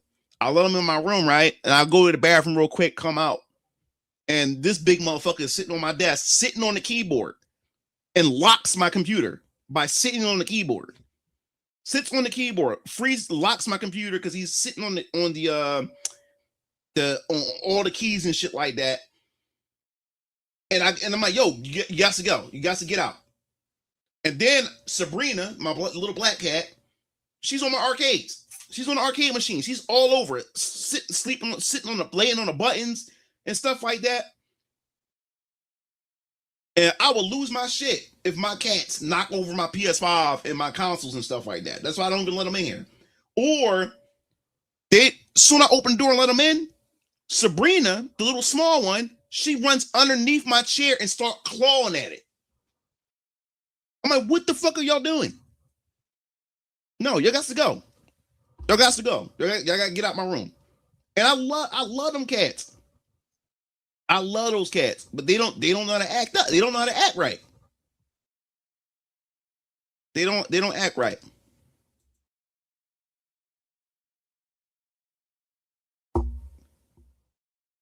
Yeah, 1 second, guys. 1 second. My artist. Hold up.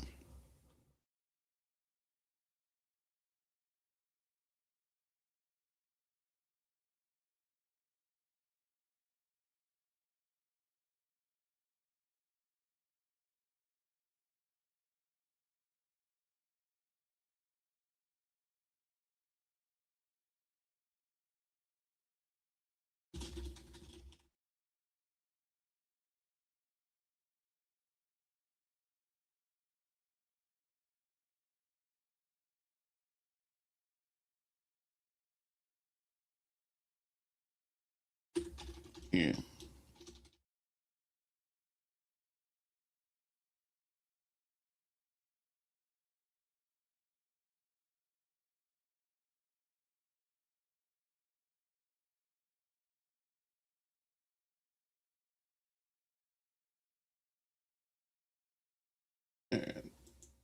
All right.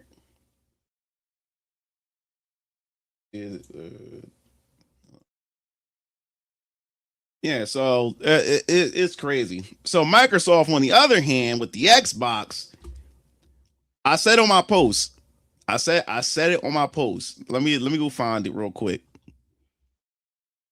And I was sitting here dying. I was sitting here dying. Hold up, man, because so much bullshit on my damn feed because this whole black thing. Give me a second. 1 second, guys.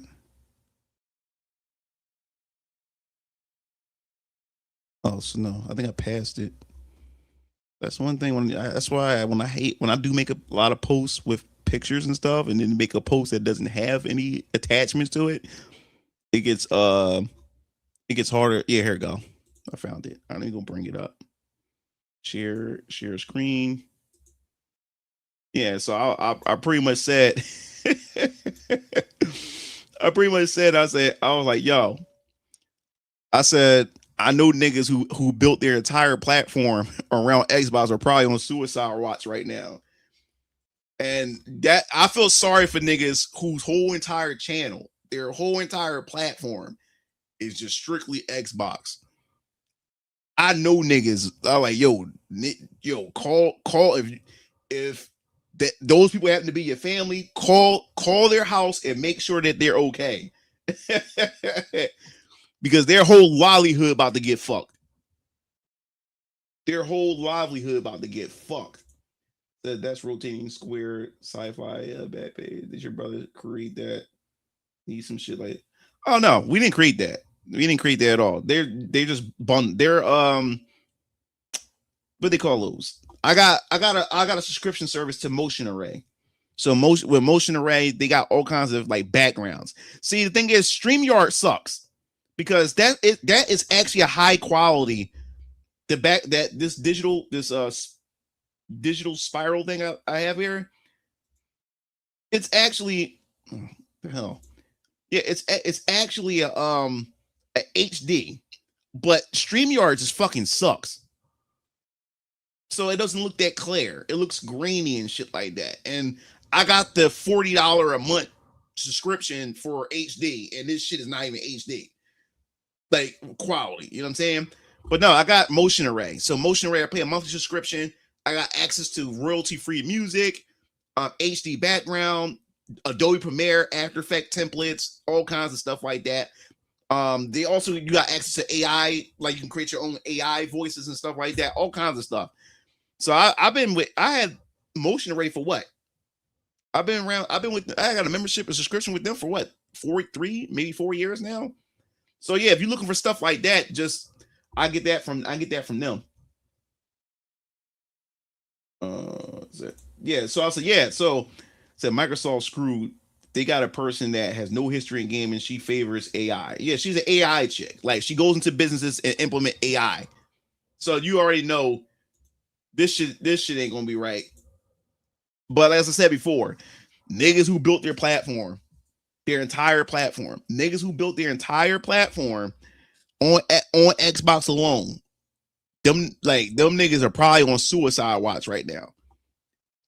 But anyway, what I wanted to say, well, now there's something that people find suspicious because you hear them say that Sarah Bond.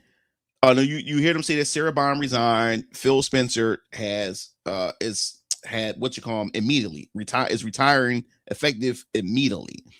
Now people find it strange. People find it weird, is because Phil Spencer said that at some point he will retire, and normally he was saying that a CEO, like a person of Xbox or like within the business, they normally give like a 3-month notice, or you get that 3-month period. They make the announcement, it's about 3 months and then they out. But that wasn't the case for Phil. and Phil's anniversary didn't come up for him being there that long for the company. But when Phil got there, but Phil just up and just immediately retired, right? And then Sarah Bond, she resigned. Now people were saying that, wait a minute, this shit was set up for Sarah Bond to one day take over for Phil Spencer. So why would she resign when it was looking like she was going to be the next in line and stuff like that? Something doesn't seem right. Now, people are speculating and saying that, no, they fired both of them. They just wanted to get rid of both of them that same day. And that they were saying that there's a chance that they were unaware that they were getting fired. They just got fired right there.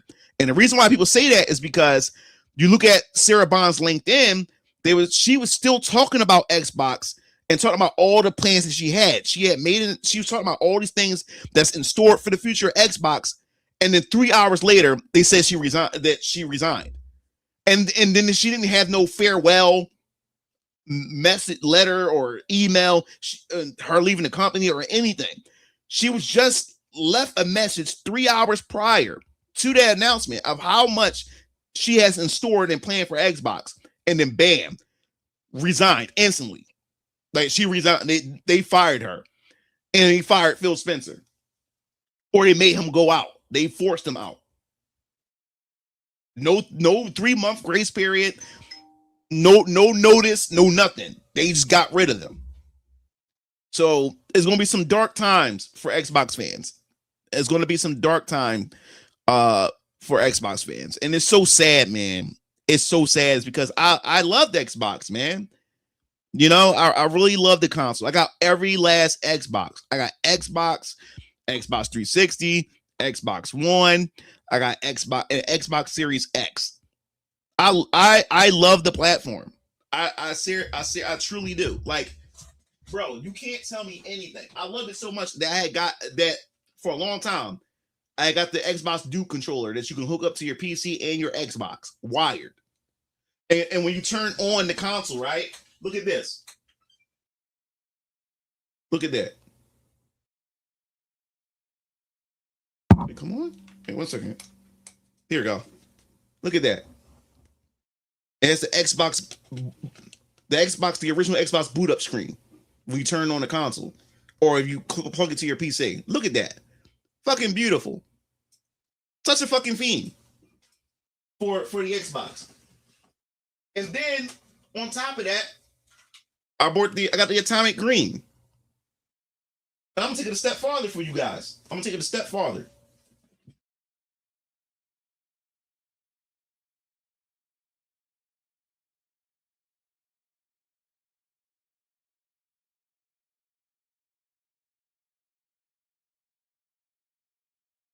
I even got the anniversary edition. I bought this on Christmas. 20th anniversary. Can't wait to open this. I'm like, I love Xbox.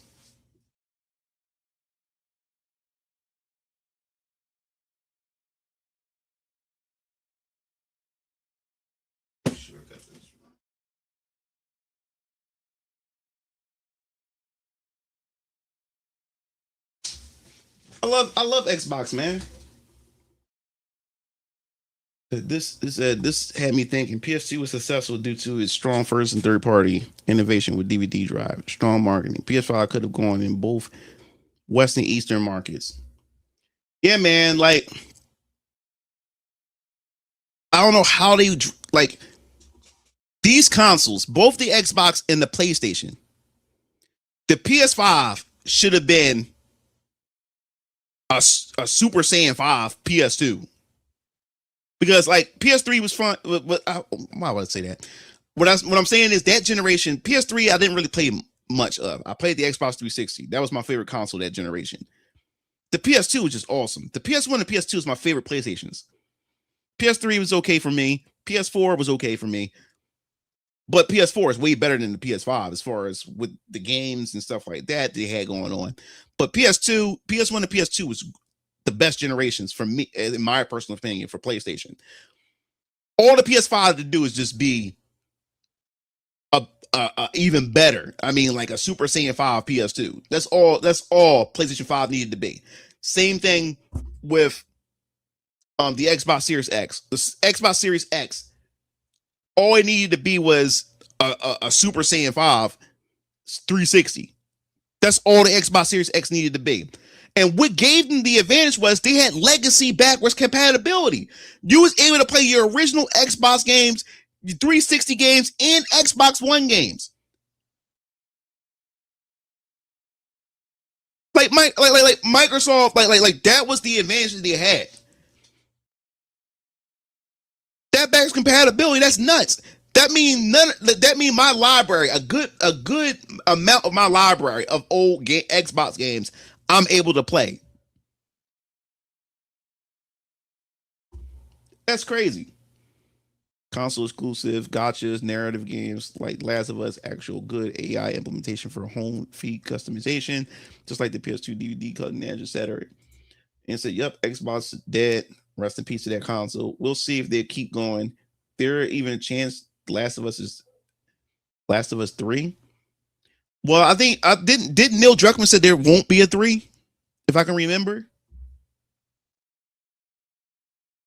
I remember that story about how a girl mistaking you as a vampire over your friend was, yeah, who tried so hard, yeah. Is that was the exact reason why the PS2 was immensely successful. And here's the thing, I have a big PS2 collection, but I played the GameCube more than my PS2, even though I had a big PS2 collection.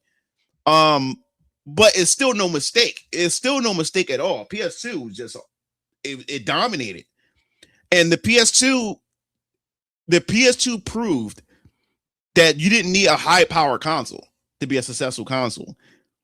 Because GameCube was way powerful than PS2. Way, way, way powerful. It was like one of their most powerful Nintendo consoles of that time. Because remember, they struggled with the Nintendo 64. They finally went disc-based, and then this console was super powered. Like, they still haven't even got most of the power out of the GameCube. The same way the original Xbox. Because the GameCube was more powerful than the PS2, and the Xbox is more powerful than the GameCube. Did you see the Chronicles of Riddick and Doom 3 on the original Xbox? And that was Doom 3 is near the end of the original Xbox life. And we didn't even have the original Xbox that long. We went straight to the 360 not too long. And the Xbox was still producing some, like, developers was really getting a lot of out of the original Xbox. Like, there was still more things they could do with that Xbox. But yeah, man, like, that's all like we have the technology now to have access to so many games, to play games how we want, and everything. This was supposed to be, in my personal opinion, this was supposed to be the best generation for games. This was the best. Like, Sony and Microsoft could have both dominated, like, for gamers. Gamers would all be happy in general. Now you got the technology. The best thing was to either start making sequels, to start reviving old IPs that we haven't seen in a long time, like revitalize, refresh them, bring them to the new audience, this new generation, revive these old IPs, and while at the same time giving us these other the new IPs. You know what I'm saying? Like new blockbusters. That's all they had to do for this generation. That's all they had to do. Because they don't have the technology to be able to do the things they're able to do. Instead, we had these long development cycles. Games are now taking 5 and 6 years to make. So what they're doing is they're using live service games as a buffer as we wait for these long developed games.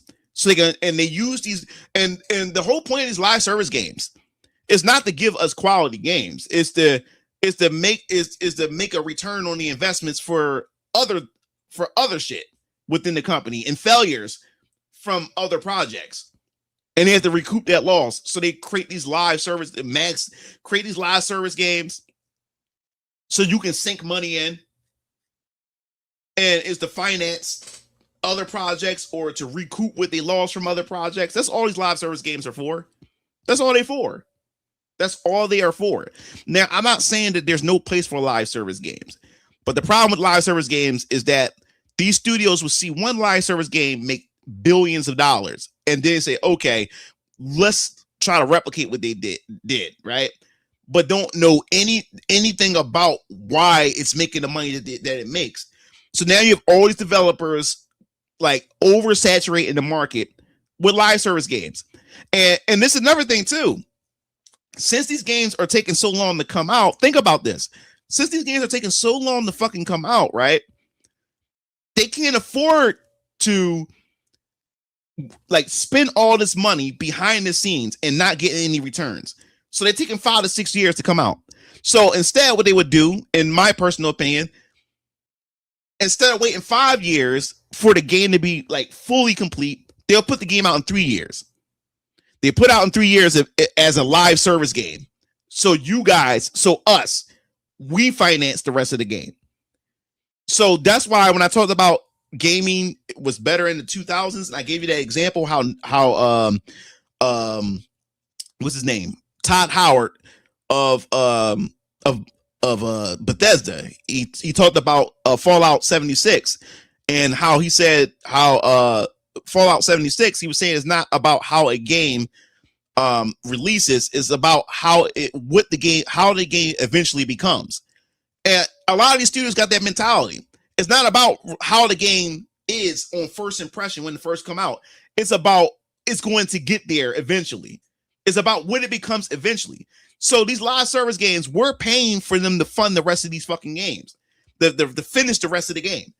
So the game finally is around for about like 4 years now.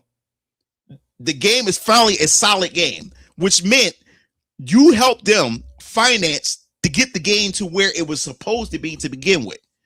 That's all that shit is. That's all these live services are.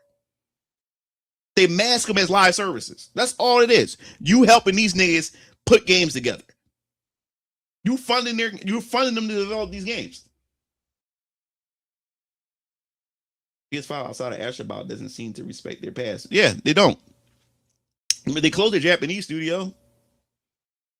Sony needs to bring back Sony studio as long as go back to being strictly. Yeah, Sony. That's why over time said, "Damn." He said, "Damn, what did they do to go out like that?"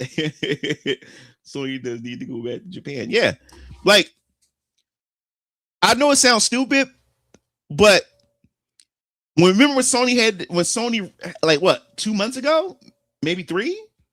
Remember they had that Japanese Sony Direct. I ain't gonna lie. I liked how it was presented. It was presented really well. It was very Japanese to them. Something that they need to be. Stop chasing the West. Because the West is fucking y'all up. Stop chasing the West. And I say the same thing about the West. The West don't need to mimic, don't need to copy what the East is doing. The West, we used to create some good shit. So I want both sides to be unique to each other, the West and the East. They both need to be unique to each other. They don't need to copy. They can see certain things and adopt certain things to create a hybrid of something. But no, they need the West and the East need to be their own thing. And that's how you get a variety as far as games are concerned. But man, like after a while, once we got the PS3, late in the PS3, man, I started seeing where Sony was going. It started looking less and less. It started looking less and less Japanese. Less and less Japanese.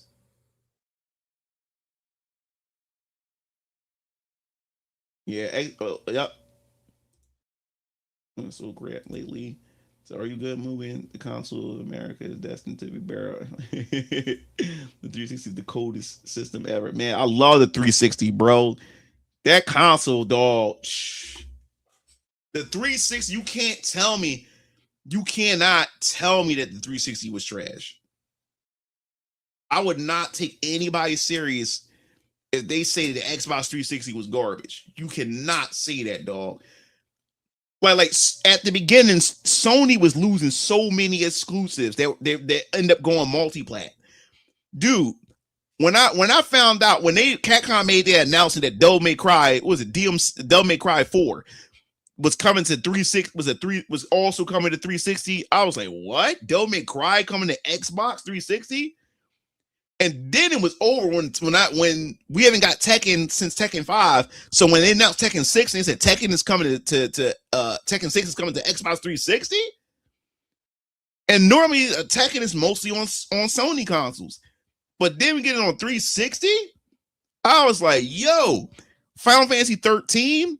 And I got Final Fantasy 13 on PS3. I mean, the game, I didn't like the game much. But the fact is that they got a Final Fantasy, a mainline Final Fantasy. I was like, yo, that's competition right there.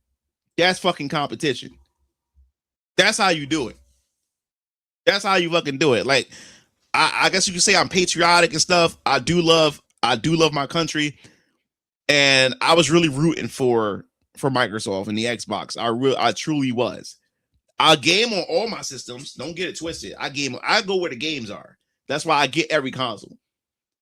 But I still love the Xbox.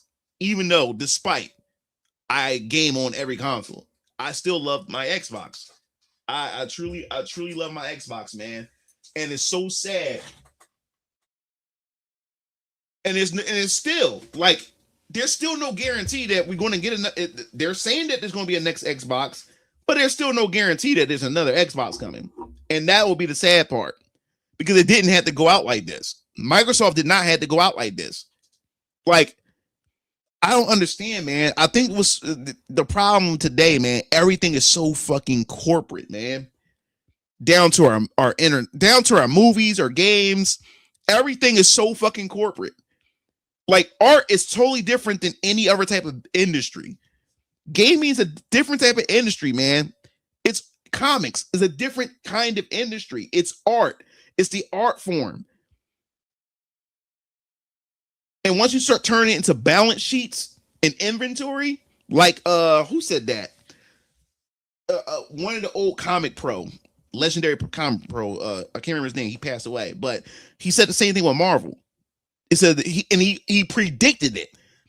And he got shunned by the comic industry, but he predicted what was going to happen to Marvel with the MCU and how it was going to go woke. And this was years ago. And he was a legendary writer and marketer and all kinds of stuff like that. He said the moment you start taking art and you start taking these characters in Marvel and you turn those characters into balance sheets and inventory, that's where it all start falling apart. And that's what's going on right now. Look at Square Enix. Look at Bandai Namco. Look at Ubisoft. Look at all these companies right now. It's so damn corporate. It's not even about the art. It's not even about being a gamer anymore and love developing games. It's all about inventory in quarterly reports more than ever before.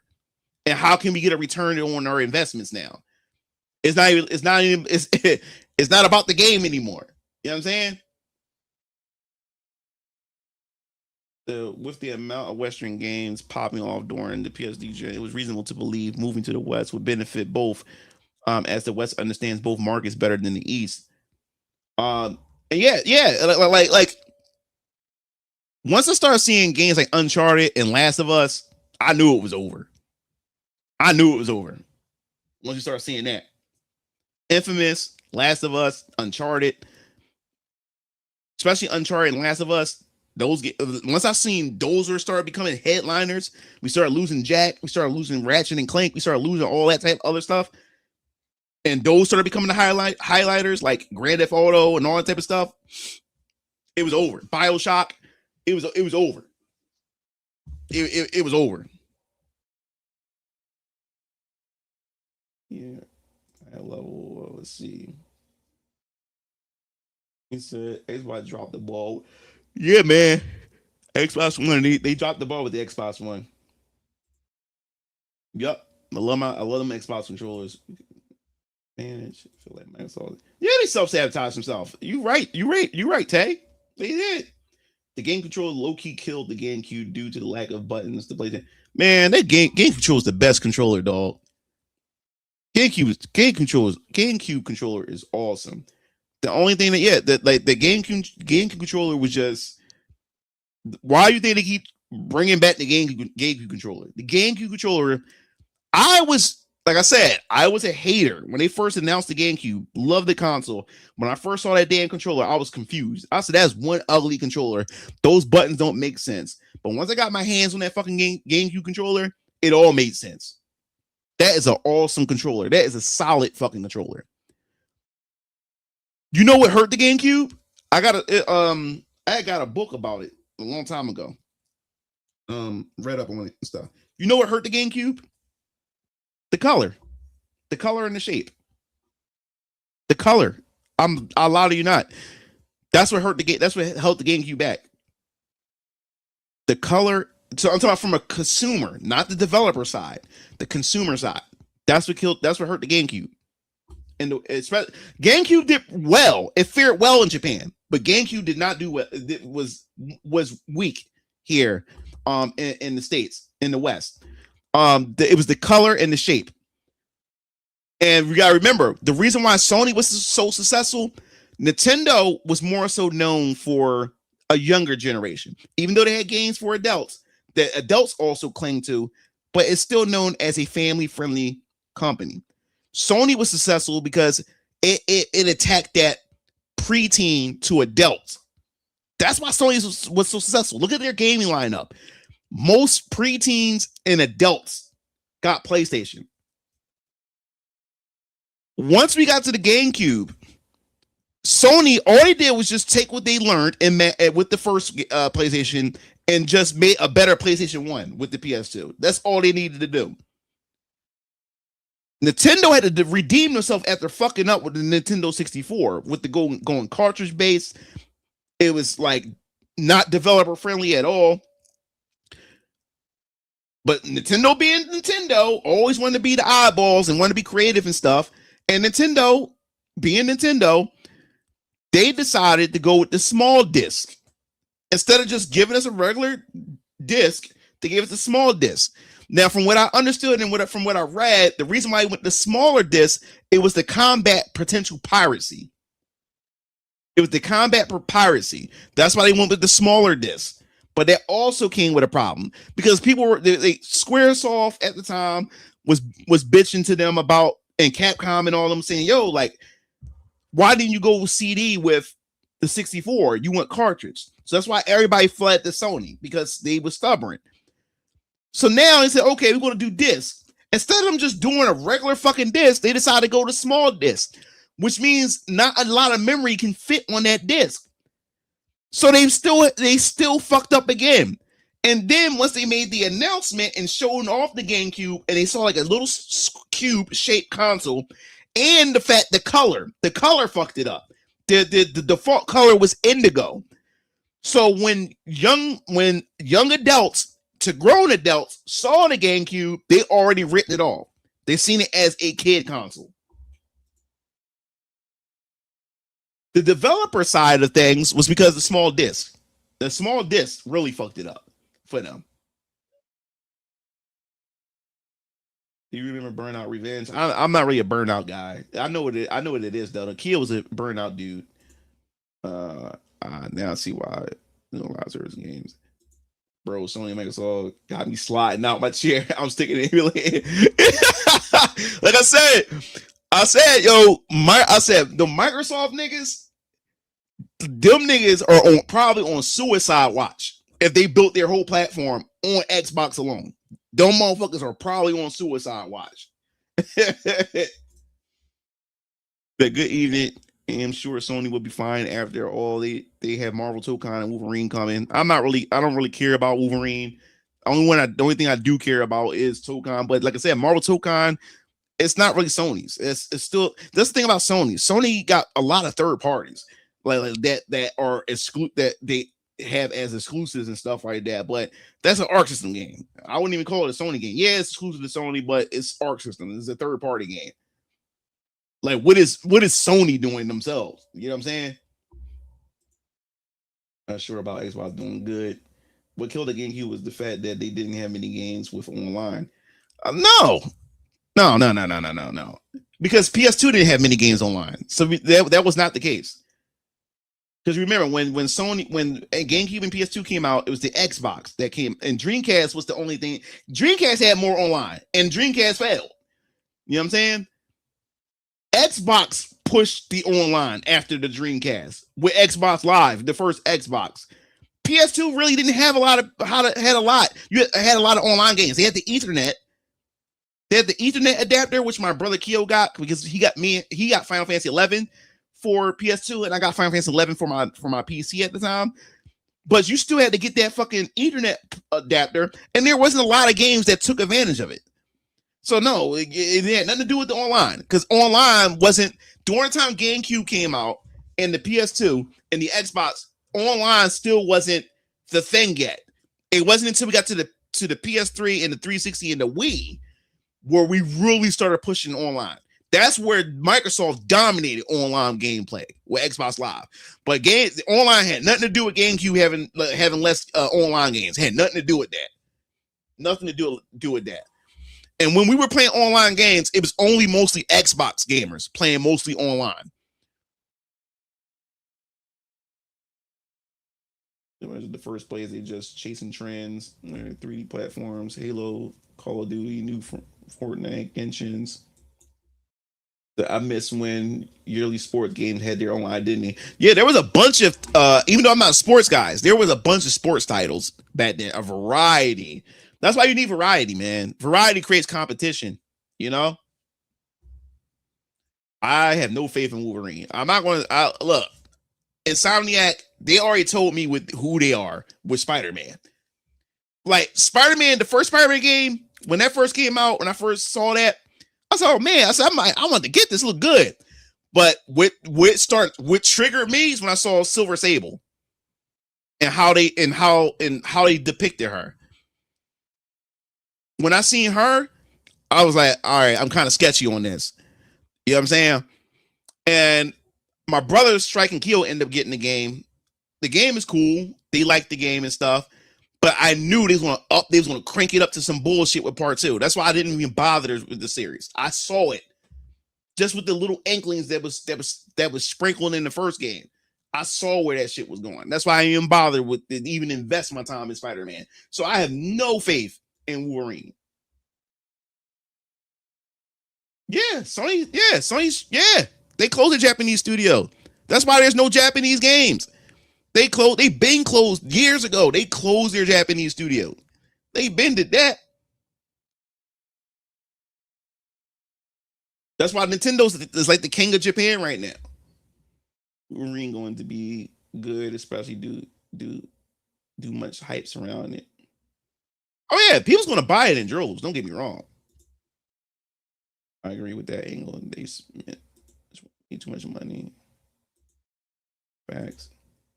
Part 2 wasn't good. Good though. You think they want to somehow make Wolverine good? Dog, I have no faith in Wolverine. That's new to me. Yeah, man. That's why you don't see Legend of Dragoon. Why you don't see any Parappa the Rapper. Why you don't see any Ape Escape. That shit is. What was it? What's that game? Gravity Rush and stuff like that, or Jumping Flash. Like no. That's why. Sorry, bro. You think Xbox? Why would they be scared of GTA 6? Brett? I don't think so. They moved headquarters, California, and they did shut down Japanese center. Yeah, Sony went to California. It was over. Wait, don't close their Japanese studios. Yep, they've been closed. Yep, they've been closed their studios. Don't matter. They can approve on Spider-Man 3 plus One Perfect, and they have Marvel games including in the way, include Wolverine. Yeah, I mean you can like that, but I have no faith in Wolverine. Xbox 360 are dope back in the 2010s. Xbox 360 had some amazing games. They did. Condemned games, Crackdown, to name a few. Don't trust them, is going to suck for sure. As Mitch, Xbox One, that's going bad, especially putting exclusive games on PlayStation 5. It was done. Bro, it was over. Like Gears of War. So like if you was being delusional, and I would give you a pass of being delusional for a second as an Xbox fan. But the moment I saw Gears of War coming to PS5, I was like, it's over. It's over. Forget it. It is over. I just get a PC at that point. That I wish you had that same patriotic energy for being to write comic, but Coon Patrol had to destroy your career. Bro, man. Stan Lee. He said, didn't the Dynasty Warrior and Muso games move to Xbox 360? Or I don't know. I didn't care for the Musos back then, like the Dynasty Warriors. So I have no idea. Dev right. But I still want a PS5 for Wolverine and Spider-Man games. Yeah, man. Like I said, if that's what you want, go ahead. Like that's your game. You're a gamer. Get what you like, you know? Like my opinion doesn't matter. Like that's just my opinion. Shame that the 360 is the last great Xbox. Yeah, that's the crazy thing. Like the last great Xbox was 360. Like damn, like we can't 2 systems in a row, like just duds. Like I play, I game, I try to game and support as much as my Xbox console as possible.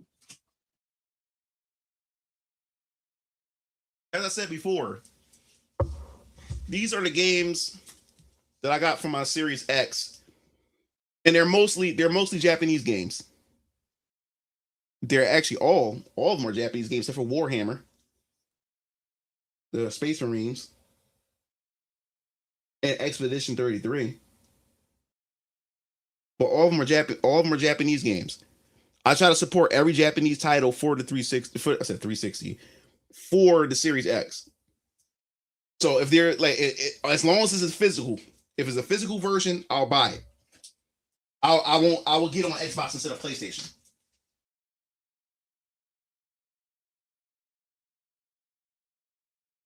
Yeah. My Xbox collection is slowly catching up to my PS5 collection. But my Switch got the most games. Like it's not both my PlayStation 5 and 3 I said to say 360. Both my PS5 and my Series X collections combined still doesn't even touch my Switch collection. Like Nintendo's putting out fucking games, and that was a low end. Like that's not even a powerful console. Like I only buy like not even first party exclusives, even third party exclusives, because like if the game is multiplayer, I always go for the superior experience. Always go for the superior experience. But if that third party game happens to be only be for Nintendo Switch, then I'll buy it. So I have first party and third party games on my Switch that are exclusive only for the Switch or whatever. But now with Switch 2, I mean some of these games are starting to come out pretty good. So that's more options to choose from on how I want a game or double dip. Yeah, I would, dude. I wish. Dreamcast is my favorite console of all time. All out of all my consoles, Dreamcast is my favorite console of all time. Favorite console of all time. Now, which PlayStation is my favorite? I would say the PS1 was my favorite, followed by the PS2. PS1 was a hell of an experience, man. Like I said before, I played like my PS2, but GameCube took over. GameCube took over once the GameCube came out. But PS1 was, jeez, man, PS1 was just was a fucking amazing console, dog. PS1 was fucking awesome. But Dreamcast, favorite console of all time, hands down. You ain't never no console can ever replace that.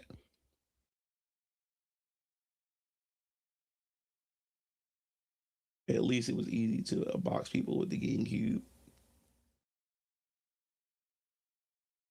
And y'all not going to tell me it wasn't an iconic design. I love the GameCube design. Also categories with the PS2. Yeah, I know that about the DVDs what killed the Dreamcast. Yeah, I know that. But I'm just talking about more on the gamer side of things. Yeah, man, I love the GameCubes. I hear Nintendo made this small for GameCube and try to combat piracy, only for piracy to happen. Well, anyway, yeah, like Nintendo always shoot themselves in the foot. I remember Resident Evil Remake Zero have 2 discs on the GameCube. All Nintendo had to do was use DVD back then. And remember, they came out with like a DVD GameCube in Japan only, the Panasonic. Still failed. You thought about that later. You know what I'm saying? Like, don't worry, they got Big Mommy Horizon on the way. Why doesn't Jessica have a YouTube channel? Why does my artist have a YouTube channel? That's a good question. I don't know. I'm trying to do, I'm trying to get her out there to like start a Patreon. I try to get her to put her art out there because she got beautiful art. And I mean, she makes money. I'm not the only person that she commissions for, but I'm her longest client, client or whatever like that. So she makes a lot of money. And even some animation studios try to hire her. But the problem is they want her to relocate and leave her country and stuff sometimes. And she ain't trying to do all that or whatever. She's just she would rather do, she would rather work at home and do it and stuff like that. But I try to get her. She says she would do it. But I also believe too, the reason why she doesn't do it as well, because she's bombarded with clients. Like me, she makes sure that I'm top priority before she gets to everybody else. But she don't have time to like do a YouTube channel and stuff. She's always people's always hiring her. The dial up sucks. I heard as well. Yep, Nintendo 64 was fun when they had some. Yeah. The 64 was fun. I mean, that's the console I say didn't age well as far as their games. Some of their like most of their games did not because of the 64 controller. I would say, like Smash Bros. Is always going to be awesome to me. Bomberman Hero on the Nintendo 64 is always awesome to me. But I would say that console didn't age too well. That's what I would say. Yeah. WCW versus NWO WrestleMania 2000 and No Mercy got all of those. In fact, when I found that out, bro, I was sliding over the place like I'm glitching. Good dog. Oh, yo, niggas are on suicide watch. Miss Day, dude. I never liked it. If it wasn't made by Aki, I didn't care if it was wrestling games. Like SmackDown and Raw, I thought those wrestling games was trash because Aki had the best wrestling game engine, and they went on to do the Def Jam games, except for Icon. They didn't have nothing to do with that. That's how it proved that they were superior. They were the best wrestling game because it was not only especially the Def Jam games. They weren't only like wrestling games. They were also brawlers. They were fighting games. It mixed into one. NWO, yup. Mostly play Eastern game. Yeah, I mostly play Eastern game. I don't really play a lot of games from the West. A lot of West games don't really appeal to me because I grew up because back then I thought everything was from the West. As a kid, I thought Mario was from the West. I thought Nintendo was a Western. I knew nothing about East and West. I just thought it was made in America until I got older and found out that no, Mario's a Japanese IP. Legend of Zelda is Japanese IP. Sony, the PlayStation is Japanese. The Sega, Sonic, Japanese. That's what woke me the fuck up. I was like, oh shit. So I was like, what the fuck do we have then? You know?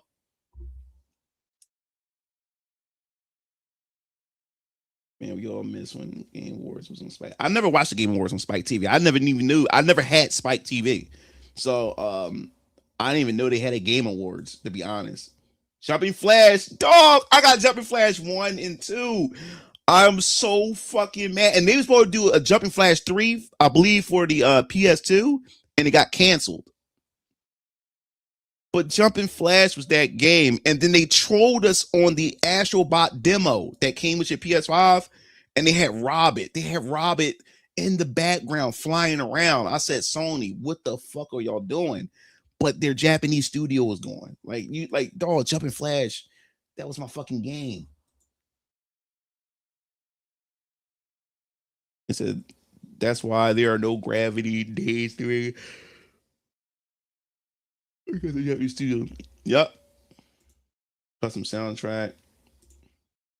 It'll come in the PS5. Made me say Xbox is done, bro. I was already done with the Gears of War, but it was already done. But damn, when and the thing is, like the PS5 get combat, get campaign evolved. Like you're not even getting the full Halo like one. Like you only getting the campaign.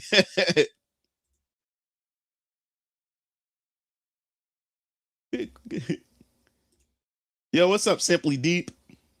The Dare Law 6 last round is coming, all right, but without Maj, unfortunately, because she's winning the view. Yeah. All right.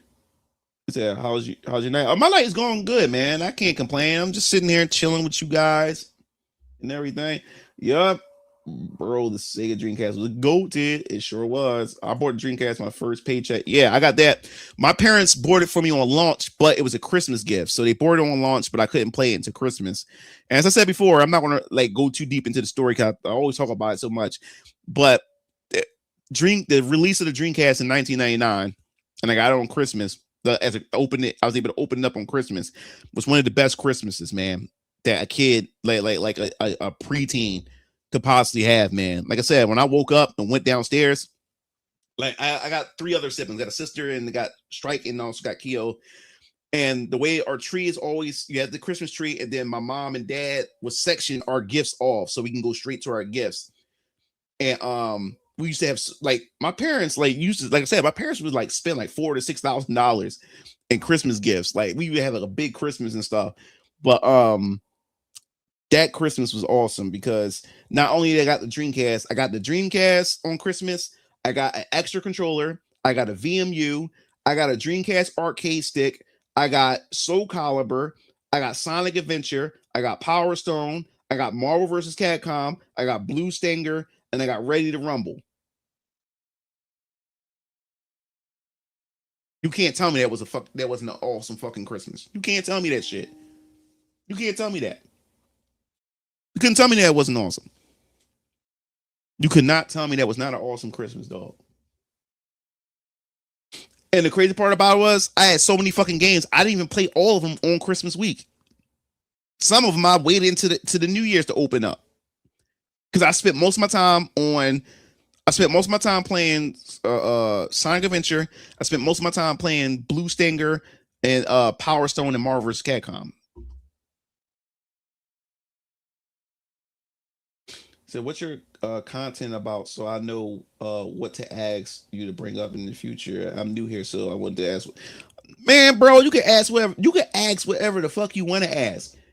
Like I'm a gaming channel, but we like on my streams, like look at the conversation. Like we don't just like if you see the topic of the stream, like right now it's called Xbox and Sony is not having a good week. So that's what would be more. That's like the highlighted topic for the stream. But we also diverge into other things and stuff like that or whatever. But that's normally the highlight of the stream that we'll be talking about. Like, right, this is what's going on now. We talk about Sony and Xbox. But in the midst of all this, we're talking about, you know, other companies, consoles and stuff like that. Man, you just shoot away, man. And then sometimes I have the Ask Me Anything stream where you can just ask me any fucking thing. But people tend to ask me any damn thing on my streams anyway. The only time that is a focus stream is when I do my podcast because it's a show and I have to keep the show moving. I can't stop and get off topic and stuff. I have to stay on topic, but this is not a podcast. We just talking and stuff like that. So just chill, relax, ask questions, chill with the chat and everything. Welcome to the chat. I'm glad that you here, Simply Deep and everything. But yeah, that's just the gist. How I run things on my streams and stuff like that. So just have fun. So having a Dreamcast was like having a home arcade, though. Like, yeah, bro. Like I had Marvel vs. Capcom and Power Stone and Soul Calibur on Christmas. I got 3 fighting game giants on Christmas. Like, bro, as it like and Power Stone, dog. I never played in an arcade. I never even seen it in an arcade. But I saw so much in the magazines of Power Stone. I said I need to have this game. And Power Stone, like, dude, it's the literal arcade home. Like, loved it. Yes, one was amazing. I had Tekken 3, Legends of Dragoon. Man, my PlayStation 1 collection is just fucking ridiculously huge. The Dreamcast, Sega Saturn, yup, the GameCube 360, bruh, they were untouchable. I have a Sega Saturn, but I didn't play it much. Like, by the time Sega Saturn was like did horrible here. Like, by the time we got the Sega Saturn, right? My dad had bought me the Sega Saturn, and games were on sale because the Saturn was not doing good. So I can't even remember some of the games because they're all in my storage. But the games I did play the most was Last Bronx, Knights, X-Men Children of the Atoms, what's that? Fighting Vipers, Bust a Move. It was another game called Monjog, which is called Shanghai. I had that. I had quite a lot of games on the Sega Saturn, but there's so many of them. I think it's like we only had one JRPG on the Sega Saturn. I can't remember the name of that fucking game, but I didn't really play it that much. I didn't really play the Saturn much. Speaking of how much for you to do a stream of Hitman? I don't even like Hitman. I haven't even owned a Hitman game. The only way I'll play Hitman, it will probably be in VR. That's the only way you'll probably people can get me to play that game. So what kinds of conversation do you have with your chat besides gaming and stuff? Personal? Yeah, personal. Yeah, I talk a lot. We always talk about like Mugen late nights. Like, that's where we talk personal. We talk a lot of stuff. Politics, conspiracies, all kinds of stuff, man. We get deep. Hell, I mean, Day of the Reckoning was hell too. Day of the Reckoning was that vampire or the zombie game, right? That's what it was. Day of Reckoning. I had my cousin had that on the then Strike got it eventually on the Xbox, the first Xbox. That was actually pretty good. They also did the AEW. Oh, they did? Oh wow, I didn't know that. I did not know that, bro. I haven't played a wrestling game since No Mercy, WWF or WWE No Mercy. I figured Sonic was Japanese when I saw the Japanese text before the stages. To be honest, the last great wrestling game, I catch up. So I want your opinion on this. What's your opinion on movies that show men in embarrassing situations that'll get you clowned, and how would you handle these situations in real life if you want to answer? Oh man, that's a good question. I have to recall movies of embarrassing moments. I remember in Superbad, when Witchcom showed up at the party, he wasn't supposed to be there. How would I deal with that? One, I would just leave, but I ain't gonna let you embarrass me either. I'll step to you. But that's a good question. I would have to sit down and think about that. How would I handle those? Because there's so many movies I watched. Sony had the nerve to make Gravity Rush live action. Yeah. I might get the Switch 2 after I upgrade my GPU on my PC. Yeah, I got a 3080 because my 2080 finally died on me about like 6-7 months ago. No, not 6 months ago. Like 4 months ago, I would say. No, because we are now. Yeah, I would say 5 months ago. Then I end up getting a 3080. And then my motherboard crashed on me, and then I had no computer for the Christmas break, so I was just gaming on Christmas until the repair shop opened up after New Year's and stuff, and then got a new motherboard and everything. So my computer's like pretty much fresh now and stuff. I got I was, because at the time I was upgrading in increments, like RAM at the time. I had like 48 gigs of RAM. And I also, like I said, I had like an i7 and shit at the time. And then I went from 180 to a 20. I went from a 1080 to a 2080, then the 3080 and stuff. So And I gave my 1080 to my brother Strike. I gave that to him.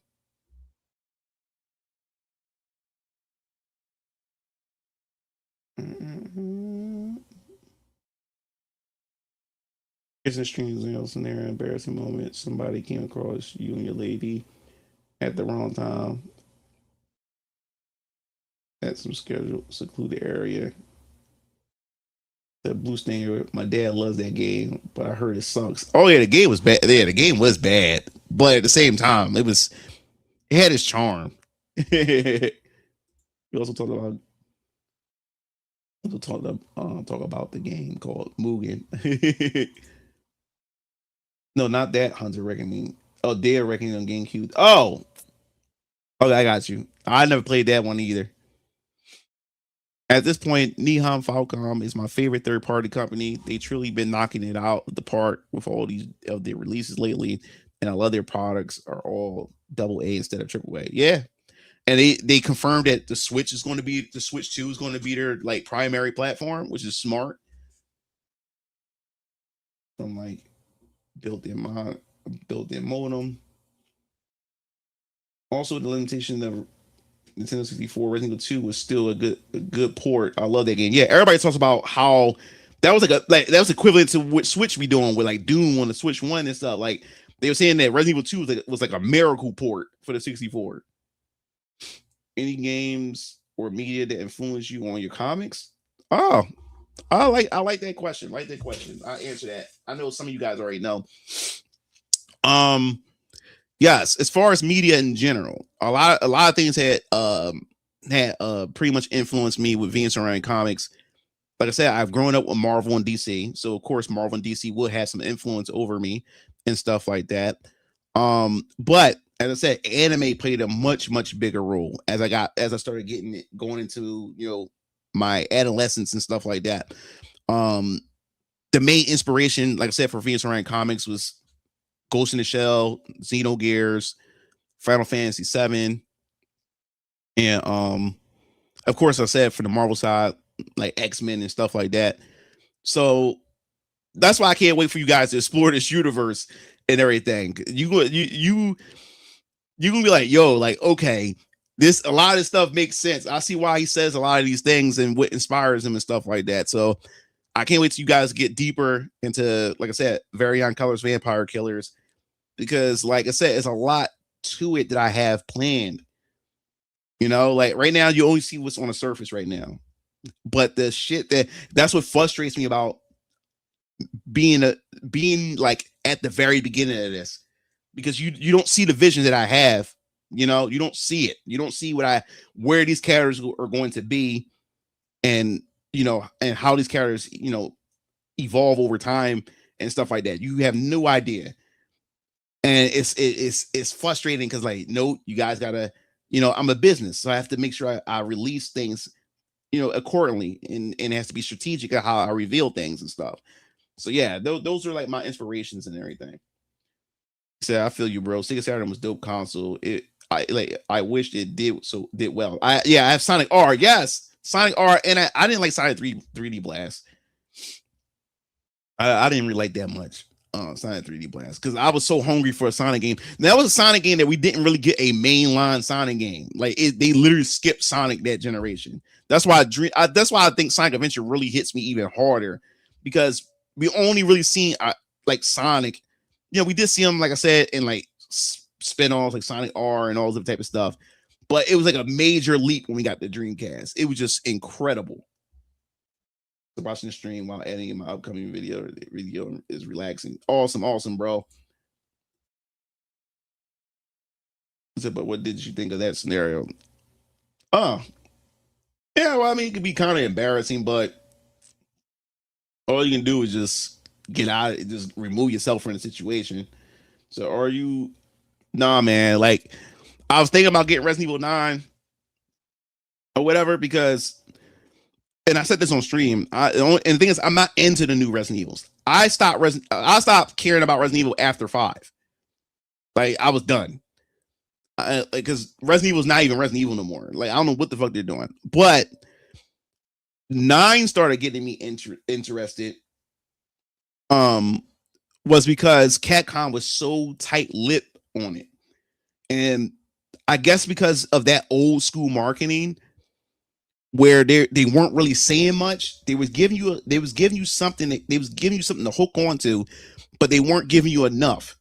Like how most games are today. Like I get hyped for a game. The fun part about a game is the hype moment, the hype leading up to the launch. But the problem I always had with modern gaming today, you know everything about the game before the game releases. You know everything about it. Even if the scenes are out of context, when you start playing the game, you start to recognize when that scene is going to happen. If you get what I'm saying. You know what I'm saying? So that's what takes the excitement when games come out. But Capcom did something different with Resident Evil 9, where while people was bitching that Capcom wasn't really showing much and people wanted to know more about Resident Evil 9, I was like, I'm kind of happy you're not really showing much, because this type of marketing is really working on me, because now I want to play it, because they left a little bit of nuggets in there. Like they was treating it as an anniversary of the Resident Evil franchise.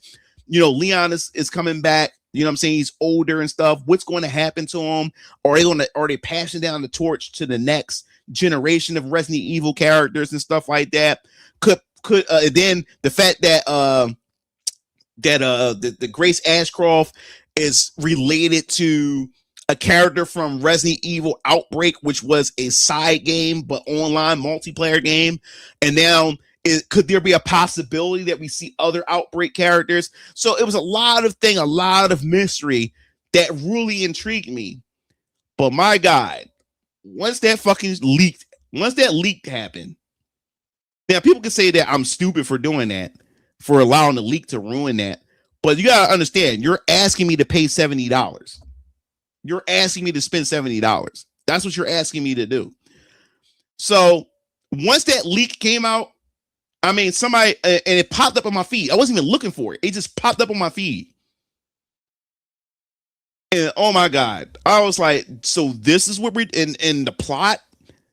I said, so this is what we're doing with 9. I said, I'm good. So I said, nope, I'm keeping that money in my pocket.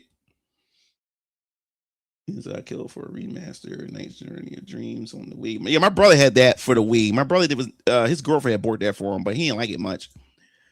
What I mean by that scenario is that you and your lady were doing something indecent somewhere and somebody saw the act by accident. Yeah, well, like they saw it by accident. We just gotta remove ourselves from the situation. What more can I do? Like, this may be a hot take, but I prefer the controls of later use games. I have no idea what the use wrestling games. Then I have no idea what those are. So I can't tell if it's a hot take or not. So I have no idea. Yeah, there's not really any mystery to anything now. They should keep the audience guessing like that. You're totally right. Oh, what's up, Zero? Are you gonna play Ninja Gaiden 4? I didn't. Ninja Gaiden was never really my series. I played the first game. That game was brutal on the first Xbox. Got my ass kicked. Couldn't even beat the second level, and I just gave up on it and stuff at that time. So I probably won't be playing no Ninja Gaiden. Facts, bro. As soon as Sega did Sonic Adventure on Dreamcast, that's where it blew up. Sonic Adventure, Sega GTA, Power Dog. Oh, don't get me started, man. The Dreamcast. Oh my God, Sega, man. They had it. It wasn't just a DVD player that killed the Dreamcast. If you guys don't know, Sega not taking the deal with EA. EA wanted to be the only sports game on Sega, on the Sega console. They wanted to be the sports exclusive on this Dreamcast, and Sega turned it down. And they went straight over to Sony. Jesus, man. And you know, sports was sports, especially those Madden games, bro.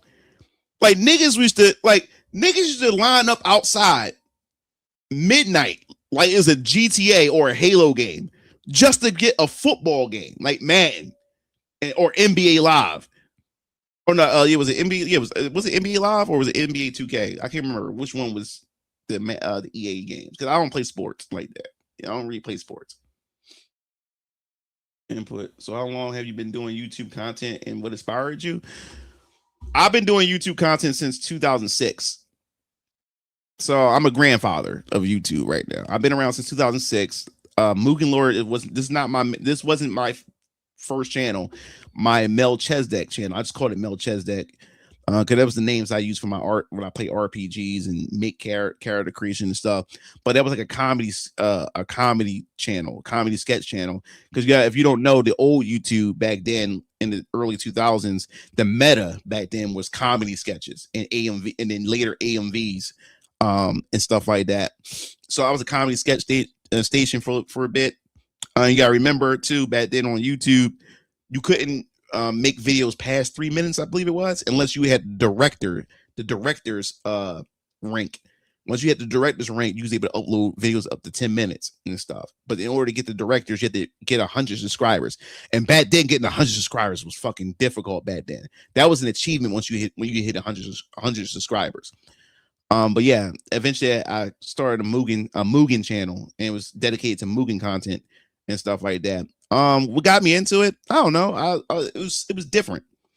Doing YouTube was different. Getting in front of the camera, it felt weird at first, but it was something different. I wanted to try something different while I was in college. I was in college when I started, 2005. And it was something different. I just wanted to try it out and see what it's all about. And once the Mugen thing came in, I was able to, upload content. And I love to create things. I love creator tools like RPG Maker, which I love. And Mugen. Love Mugen because I was able to create my own Mugen stories, create my own Mugen rosters and stuff like that. Anything where I'm allowed to create, I love to create. And then I got into just editing videos and stuff like that. And from there, I still want to do. I want to be a movie director. I want to be a film director too. I want to direct my own films as well. I want to do it all. But it was college that really got me into film directing. I wanted to start directing my own films and stuff like that. So yeah, man, YouTube it's one hell of a journey. My goal is now too. I will be planning a content creator type of beginner guide. It's a beginner guide. It's not the look to get you to how to get a certain amount of skill. No, it's just a beginner's guide to get you into content creations and to what pitfalls to avoid and whatever like that, and how to avoid burnout and all type of stuff like that. I want to be able to help beginners with that. So I'm working on that. One of my guides for one of my first videos in that space, I just put out there. I did a review on a budget microphone, which I'm using right now, which is by Fi-Fi. They gave me this mic and boom arm and everything. I just did a review on that. You can check it out. It was only $54. This is a great budget mic, so check out that review and stuff like that. So yeah, so I'll be working on a content creator beginner's guide pretty soon for you guys and many other people who wants to get into content creation but don't know what to do how to get into it. And some people, us as humans, we overthink things, we overcomplicate things, but I want to be able to ease you into content creation and stuff like that. So expect a series of videos like that to come out here on this channel. Thanks for the question. These were the ones who developed all the WWE games and SmackDown game. Oh, okay, gotcha. Mugen, have you played Dino Crisis? Yeah, I got the first Dino Crisis. No, I got the first. Yeah, I got two. I got Dino Crisis 1 and 2. Yeah, good games. I guess you missed out on a lot of. Yeah, I don't care for. I'm not a handheld guy, and in fact, it's just so weird. Like now, I'm playing Sonic on Game Boy. Like, but yeah, I'm not a handheld guy, so I skipped out on all those Sonic games. Didn't care for them. Whenever I play Ninja Gaiden, I feel like my testosterone levels go up. Yeah, Sega owned the sport line. They did their own sport line after EA did what they did. They were saying, "Yo, bro, let us do exclusives," and he's like, "Nah." So that fucked them up. Yeah, NBA Live is EA. Okay, got you. Sega pulled a blockbuster. Yeah, they did. Oh my God! Speaking of Sega fans, Star Online 2. New Genesis is still popping because of Japanese players. If that game shut down, I don't want them to make it. I shut down. I want them to make it into a single player game. This is where I get mad at Sega. Fantasy Star should be their Final Fantasy series. Sega should be pushing for single player Fantasy Star games. I don't know what like I love the online games. Don't get me wrong. Fantasy Star Online on the Dreamcast and on the GameCube, best experience ever. I put thousands. I'm not exaggerating. I think on the GameCube, I spent about 2,500 hours on the GameCube version of Fantasy Star Online, episodes 1 and 2 and stuff. But it pisses me off that why Sega, and I have to remind myself that this Sega is not the same Sega that I grew up with. It's a complete. Sammy had acquired Sega, that merger, so Sega Sammy or Sammy Sega or whatever like that, and it's always other studios acquired in it. So most of the original talent and everything is gone, either retired or start their own studios or whatever. So we ain't gonna never get that Sega back. But the fact is that you have Fantasy Star, that should be your Final Fantasy, your own JRPG anthology series. And we still got online games. Right? That's it. Crazy. Who remember Guardian Heroes? I remember I didn't have Guardian Heroes. I know what that is. I saw it, but I never had it on my Saturn. Envy's got me into Linkin Park. It got everybody in Linkin Park. I'm glad you haven't given up. We need the old heads that stay around. Yeah, like the only thing that disappoints me is that most of the people who started YouTube like me, man, they blew up, became successful, rich, and retired. And I fumbled that. I blame myself for that because I'm not gonna go through the whole story. You know, my baby mom and choices that I made. I stepped away from YouTube for a little bit, got distracted, stuff like that. Because I had like you gotta understand, like I like, especially in the Mugen space, I was that guy at the time. Like, and I was growing rapidly. And it's still crazy how people still recognize me out in the streets or when I go to conventions. Like, I sign autographs and stuff like that. And I'm not a big YouTuber, but people knew me from back in the day. Like, people grew up off my content and stuff. So I was very big in this space, and my platform was growing so big. I probably would have been at 1 million subscribers by now and probably retired. Probably, you know, had Venus Orion Comics much bigger than what it is and retired from YouTube and just focus on my businesses. So a lot of the people that started YouTube around the time I started YouTube, a lot of them became big content creators. I knew a lot of them and stuff like that. You know, the funny thing was, like, at the time I was bigger than Review Tech USA. I still explain this story. Like, for those of you guys who don't know, Review Tech USA was a subscriber of mine. He liked my content and he remember back in the day, he was able to DM people on YouTube. And I remember he wanted me to check out his content that he just started. His first review video was BioShock. And he was a subscriber of mine. He loved my content and stuff. He really wanted me to check out his content and everything. And me and him would talk on a daily, me and Review Tech USA. And then one day he offered me to do a collab with him. And this was during the time I was going through a lot of shit with my girlfriend before she became my baby mom and stuff like that. And I was so caught up on life and college and stuff. And I never took him up on that offer. Like, I just disappeared for a little bit. And one day I come back, he just shot up or whatever like that. So, like I said, I knew a lot of people. Like I was in those circles a long time ago. I was in those circles.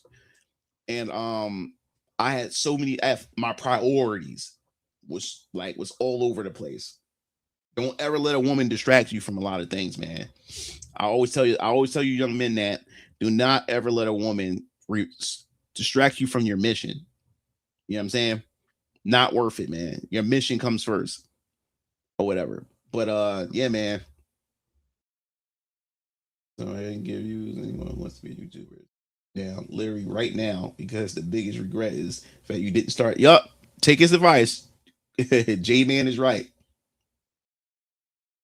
Is their Final Fantasy now? I forgot about Persona. Like, yes, I've been saying they need a new single player Fantasy Star. Don't get me started with Fantasy Star Online. Sega can do so much with Fantasy Star. Yeah, it can, man. I don't know what the fuck, like, cause Final Fantasy Square is fumbling the fuck out of Final Fantasy. Satan come right in. Like this the advantage that if Sega decided that they want to do a console, they have the biggest advantage because they got Atlas. If they want to, they can make Persona an exclusive to their console. Make only the Phantasy Star games, like single player Phantasy Star games. They have a whole library of games and just crank it up. But I mean, it's too late. Like Sega shouldn't even bother the consoles. Like consoles ain't gonna be consoles anymore. So to me, I think it's just stupid to try to come in now. If they can give me the storylines and single player gameplay of the old school Phantasy Stars games, but with the aesthetics of the online games, I'll be so hyped. Yeah, I agree. It says also because of the Western Wells, which is why they got going deep on fan service scratches. Otherwise, they would have pulled the plug on it. Yeah. Because I wanted to get into New Genesis, and I would love to play it with you guys. If you guys got New Genesis, I would love to play it with you guys. Long into that game, you immediately met with anime. Yeah, I heard it got like a lot of like porn, like hentai mods in New Genesis. Niggas going around, like people fucking each other and shit like that. Like people, I was hearing people was saying that's all it is now. Sword Art Online, Fractured Daydreams. Oh, bro, I got Fractured Daydream. Who got Fractured Daydreams? Who got it? I would love to play that. It's 20 players. Who got it? I got it for Series X. It's crossplay. Keo got it. Strike got it. One of their homies got it. I would love to get a session on. Like I beat the story.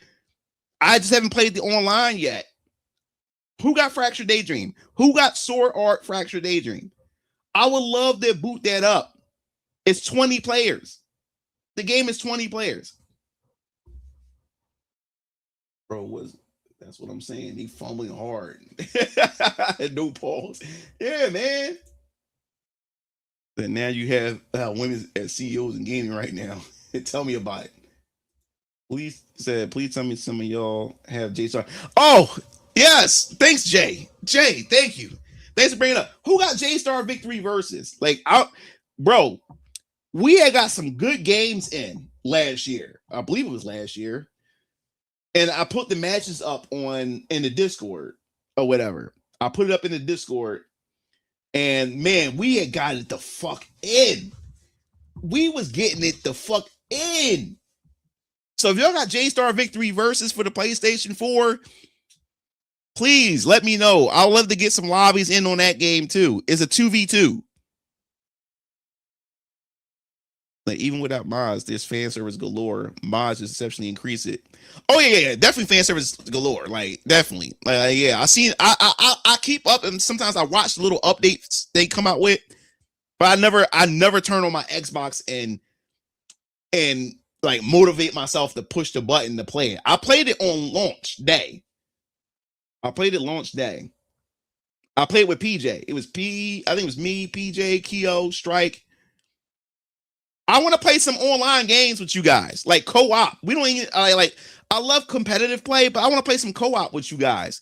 Like if you guys got Phantasy Star New Genesis, I got it for the Series X.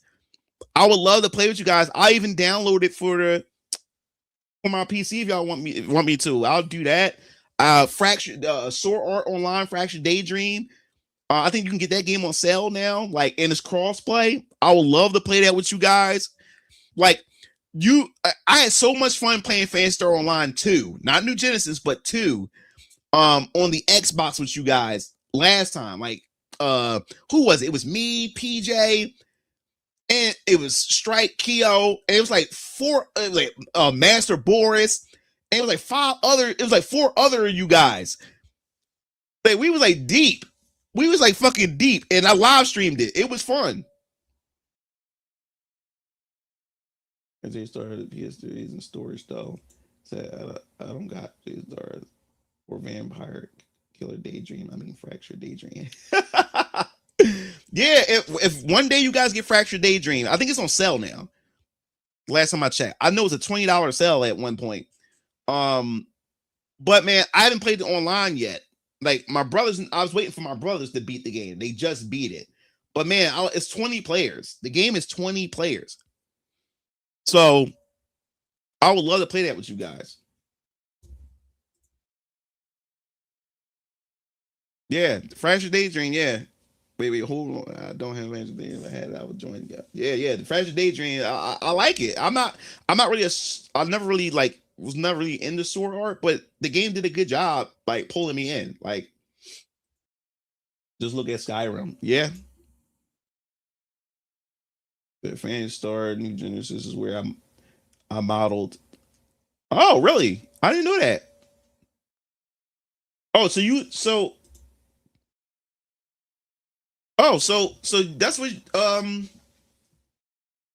that's your avatar was modeled after? I didn't know that. Got some lore. That's dope.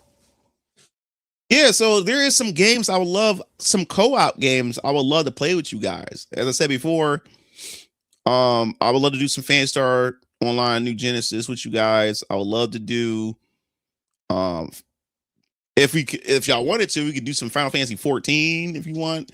As I said before, what's the other game? Sword Art Online Fracture Daydream. Yeah, so there's a lot of stuff we can do. You know what I'm saying? Like the co-op together. You said fan service up the wazoo. Back gold. I love that game. And someone who still is quite deep into New Genesis, I confirm, other than looking at said anime tits and ass, we got bored rather quick. Yeah, well, that's the reason why day one I didn't play it that long, because I was like, damn, like I am getting kind of bored of this already. So I haven't played since the day of launch. So I have a lot of content I can play. I'm back. Can't wait for the new dot hack. Yeah. Like I can't wait to see how it is. I can't wait. My only thing is the gameplay got to be compelling for me now. Like back in the day with the first dot hacks series that I bought, it was 4 of them. The first 4 that I got, it was good for its time on the PS2. But now we got a new dot hack, and it's made by CyberConnect. CyberConnect makes beautiful games. My problem with CyberConnect is that a lot of their games are button mashy. They're pretty looking and they're button mashy. They're kind of brain dead and stuff. So I'm looking forward to see what this dot hack. What's it called? What's the name of it? Link or something like that. Yeah. Dot hack Link or whatever it's called. I know that game is gonna be gorgeous looking. I know it's gonna be a gorgeous game. I just want the gameplay to be compelling. Zero. Yeah, zero. My fault. Yeah, the zero, the one for PS, which was just like a celebration. Yeah. And then the fighting game, you already know it's Ninja Storm. Yeah. So it was gorgeous. Yeah, it was gorgeous. Yeah. Yeah. So I'm just looking at the game. I'm just hoping that this new game Zero, it's just fun. It's just compelling. I just hope it's just not floaty and button mashy. Because if it's floaty and button mashy, if I look at the gameplay and they start showing trailers and start showing gameplay and that shit look floaty and button mashy as hell, and I'm not going to waste my time with it. No doable content. Oh, you have 14? Cool. Kind of crazy his head to sleep right now. Yeah, it said new dot carry rules aid kids are both veterans and newcomers. Yeah, zero. Yeah. Woo! All right, guys. That pretty much wraps up this stream for tonight. I gotta eat some food. I'm gonna relax for the rest of the night and stuff like that. I hope you guys enjoyed the stream. As I said before, make sure if you're interested in wanting to check out and support my campaign, Very Young Colors Vampire Killers. Oh yeah, let me for those who missed it, don't go anywhere yet. For those of you guys who missed it, I guess I'll share it here.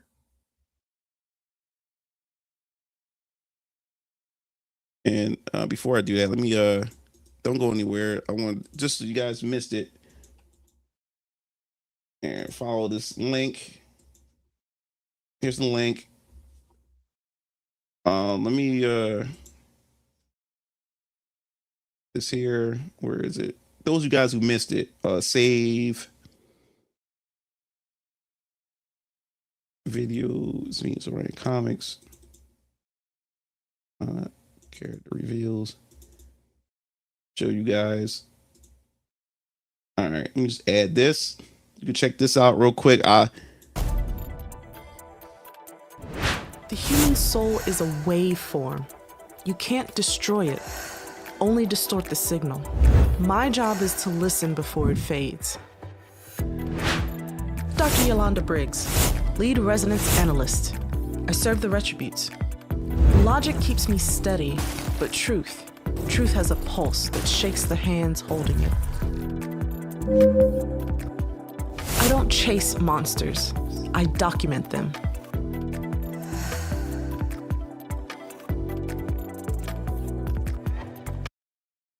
Yeah, so that was that with that. Yeah, that was the reveal of Dr. Yolanda Briggs. I'm very proud of that trailer because man, I sat up and I didn't go to bed until like 5 a.m. to finish that joint. I putting that shit together. That was a lot of damn work, but it came out really well. And also the voice actress, she done a real good job. She auditioned really well for that role and stuff like that. So I got other characters to reveal. Starting next month, it's the next character reveal. So stay tuned for that. During the campaign for Variant Colors Vampire Killers Chapter 2. Yep, I did the editing. Yeah, I did the edit. I did the editing. I did all that. I ain't go to bed till 5. I worked on it I started working on it around like 9. I ain't go to bed till 5. Yeah, she did a good job, man. I can't wait to you guys. And I got some people may use it the way it say. I do got some surprise voice actors too, like voicing some characters or whatever. So this is gonna be fun, man. Like I said, I really enjoy doing this. And I also want to bring these characters to life by giving them voices and stuff like that.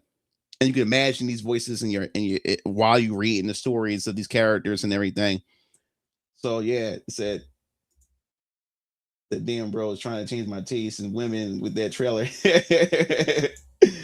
Yeah, bro. Like I'm proud of it. I am proud of that trailer. I am proud of that trailer. I gotta watch it one more. I gotta watch it one more time. One more time. Just one more time. The human soul is a waveform. You can't destroy it, only distort the signal. My job is to listen before it fades. Dr. Yolanda Briggs, lead resonance analyst. I serve the retributes. Logic keeps me steady, but truth has a pulse that shakes the hands holding it.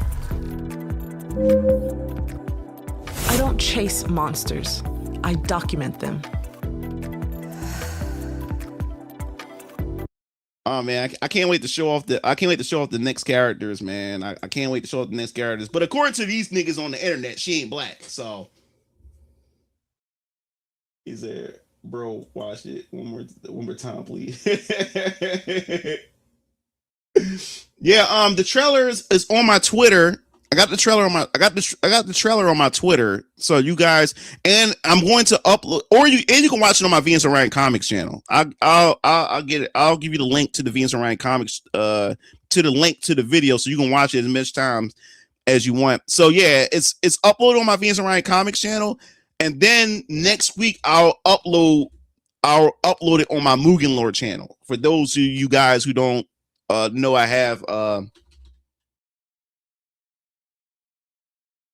also this shit just want to get stupid on. There we go. Yeah, so I'll post a link right here to the trailer. So it's on my Venus and Ryan Comics. It will. So yeah, so you can go check it out and everything. If you subscribe to my newsletter, there's some free wallpapers of Yolanda Briggs. If you get on my newsletter, it's free. So the next time I send out a newsletter, you'll be able to go into the link for the wallpapers. I got 2 wallpapers of her for your desktop and then one for your mobile devices. So you'll be able to have her on your phone, and stuff like that. So let me I'll put the newsletter in the comments too. And it's free. Subscribing to the newsletter is free. It don't cost any money or anything like that. Thanks. That's Twitter for you. Looks gorgeous. Damn, bro. I mean, it's making me jealous. I gotta step my game up. Bro, I put a lot of fucking work. I even impressed myself. There's something seriously wrong with the West. It consumes media. It is something wrong with the West. It is something wrong with the West, bro. So yeah, I can't wait to show off the next. I can't wait. I'm working on the next trailer for the next character. The next character that's going to be revealed is going to be next month, but I haven't have a specific day of when that reveal is going to happen because I gotta work on the next character, the next trailer itself. So I gotta plan out that trailer and how I'm going to do it and stuff. But yes, there's some goodies, digital goodies for that involves Yolanda and another female character. Digital goodie that you can be able to add to your add-ons in the campaign for next month. So hopefully you guys will enjoy that little good digital goodie and stuff like that for Yolanda and my other female character, which I can't reveal or say who that person is because I haven't revealed that character yet. So yeah. And the thing about it is too, you'll know who all the characters are if simply just by supporting the campaign. You'll be able to see who these characters are, or whatever like that, because you'll be the ones getting the book. So you'll see all the characters that's going to be real before they get revealed, or whatever like that. Since they appear in the book for chapter 2, so you'll see them before everybody else will. Anyway, if anything, I'd rather have a proper 4K remastered. Woo! All right, guys. I hope you guys have a good night, man. I love all you guys, man. Like I said before, man. You guys are family here. I see you guys as family and stuff. All y'all are very chill and stuff. So I love all y'all. I hope you guys have a great night. Hope you guys have a prosperous 2026. I want all you guys to do well in your life and whatever goals you're trying to attain or whatever. I will pray that you guys attain those goals. So you guys have a good night, and the next time you'll see me will be the podcast, the Game Fiends podcast, Wednesday, guys. So you'll be seeing me, Strike, and Keo on Wednesday. So stay tuned. Wednesday is the next podcast with me and my brothers. So we'll be talking about a couple of things, and I hope you guys come around. Yes, we are having it Wednesday. No matter what, we're having it Wednesday. So make sure you guys come through. I think we're going to start around like 6 o'clock p.m. Eastern time. 6 o'clock p.m. Eastern time, the Game Fiends podcast featuring me, Mugen Lord, and my brothers, Strike and Keo. So you guys have a good night, and I'll be seeing you Game Fiends later. Peace out.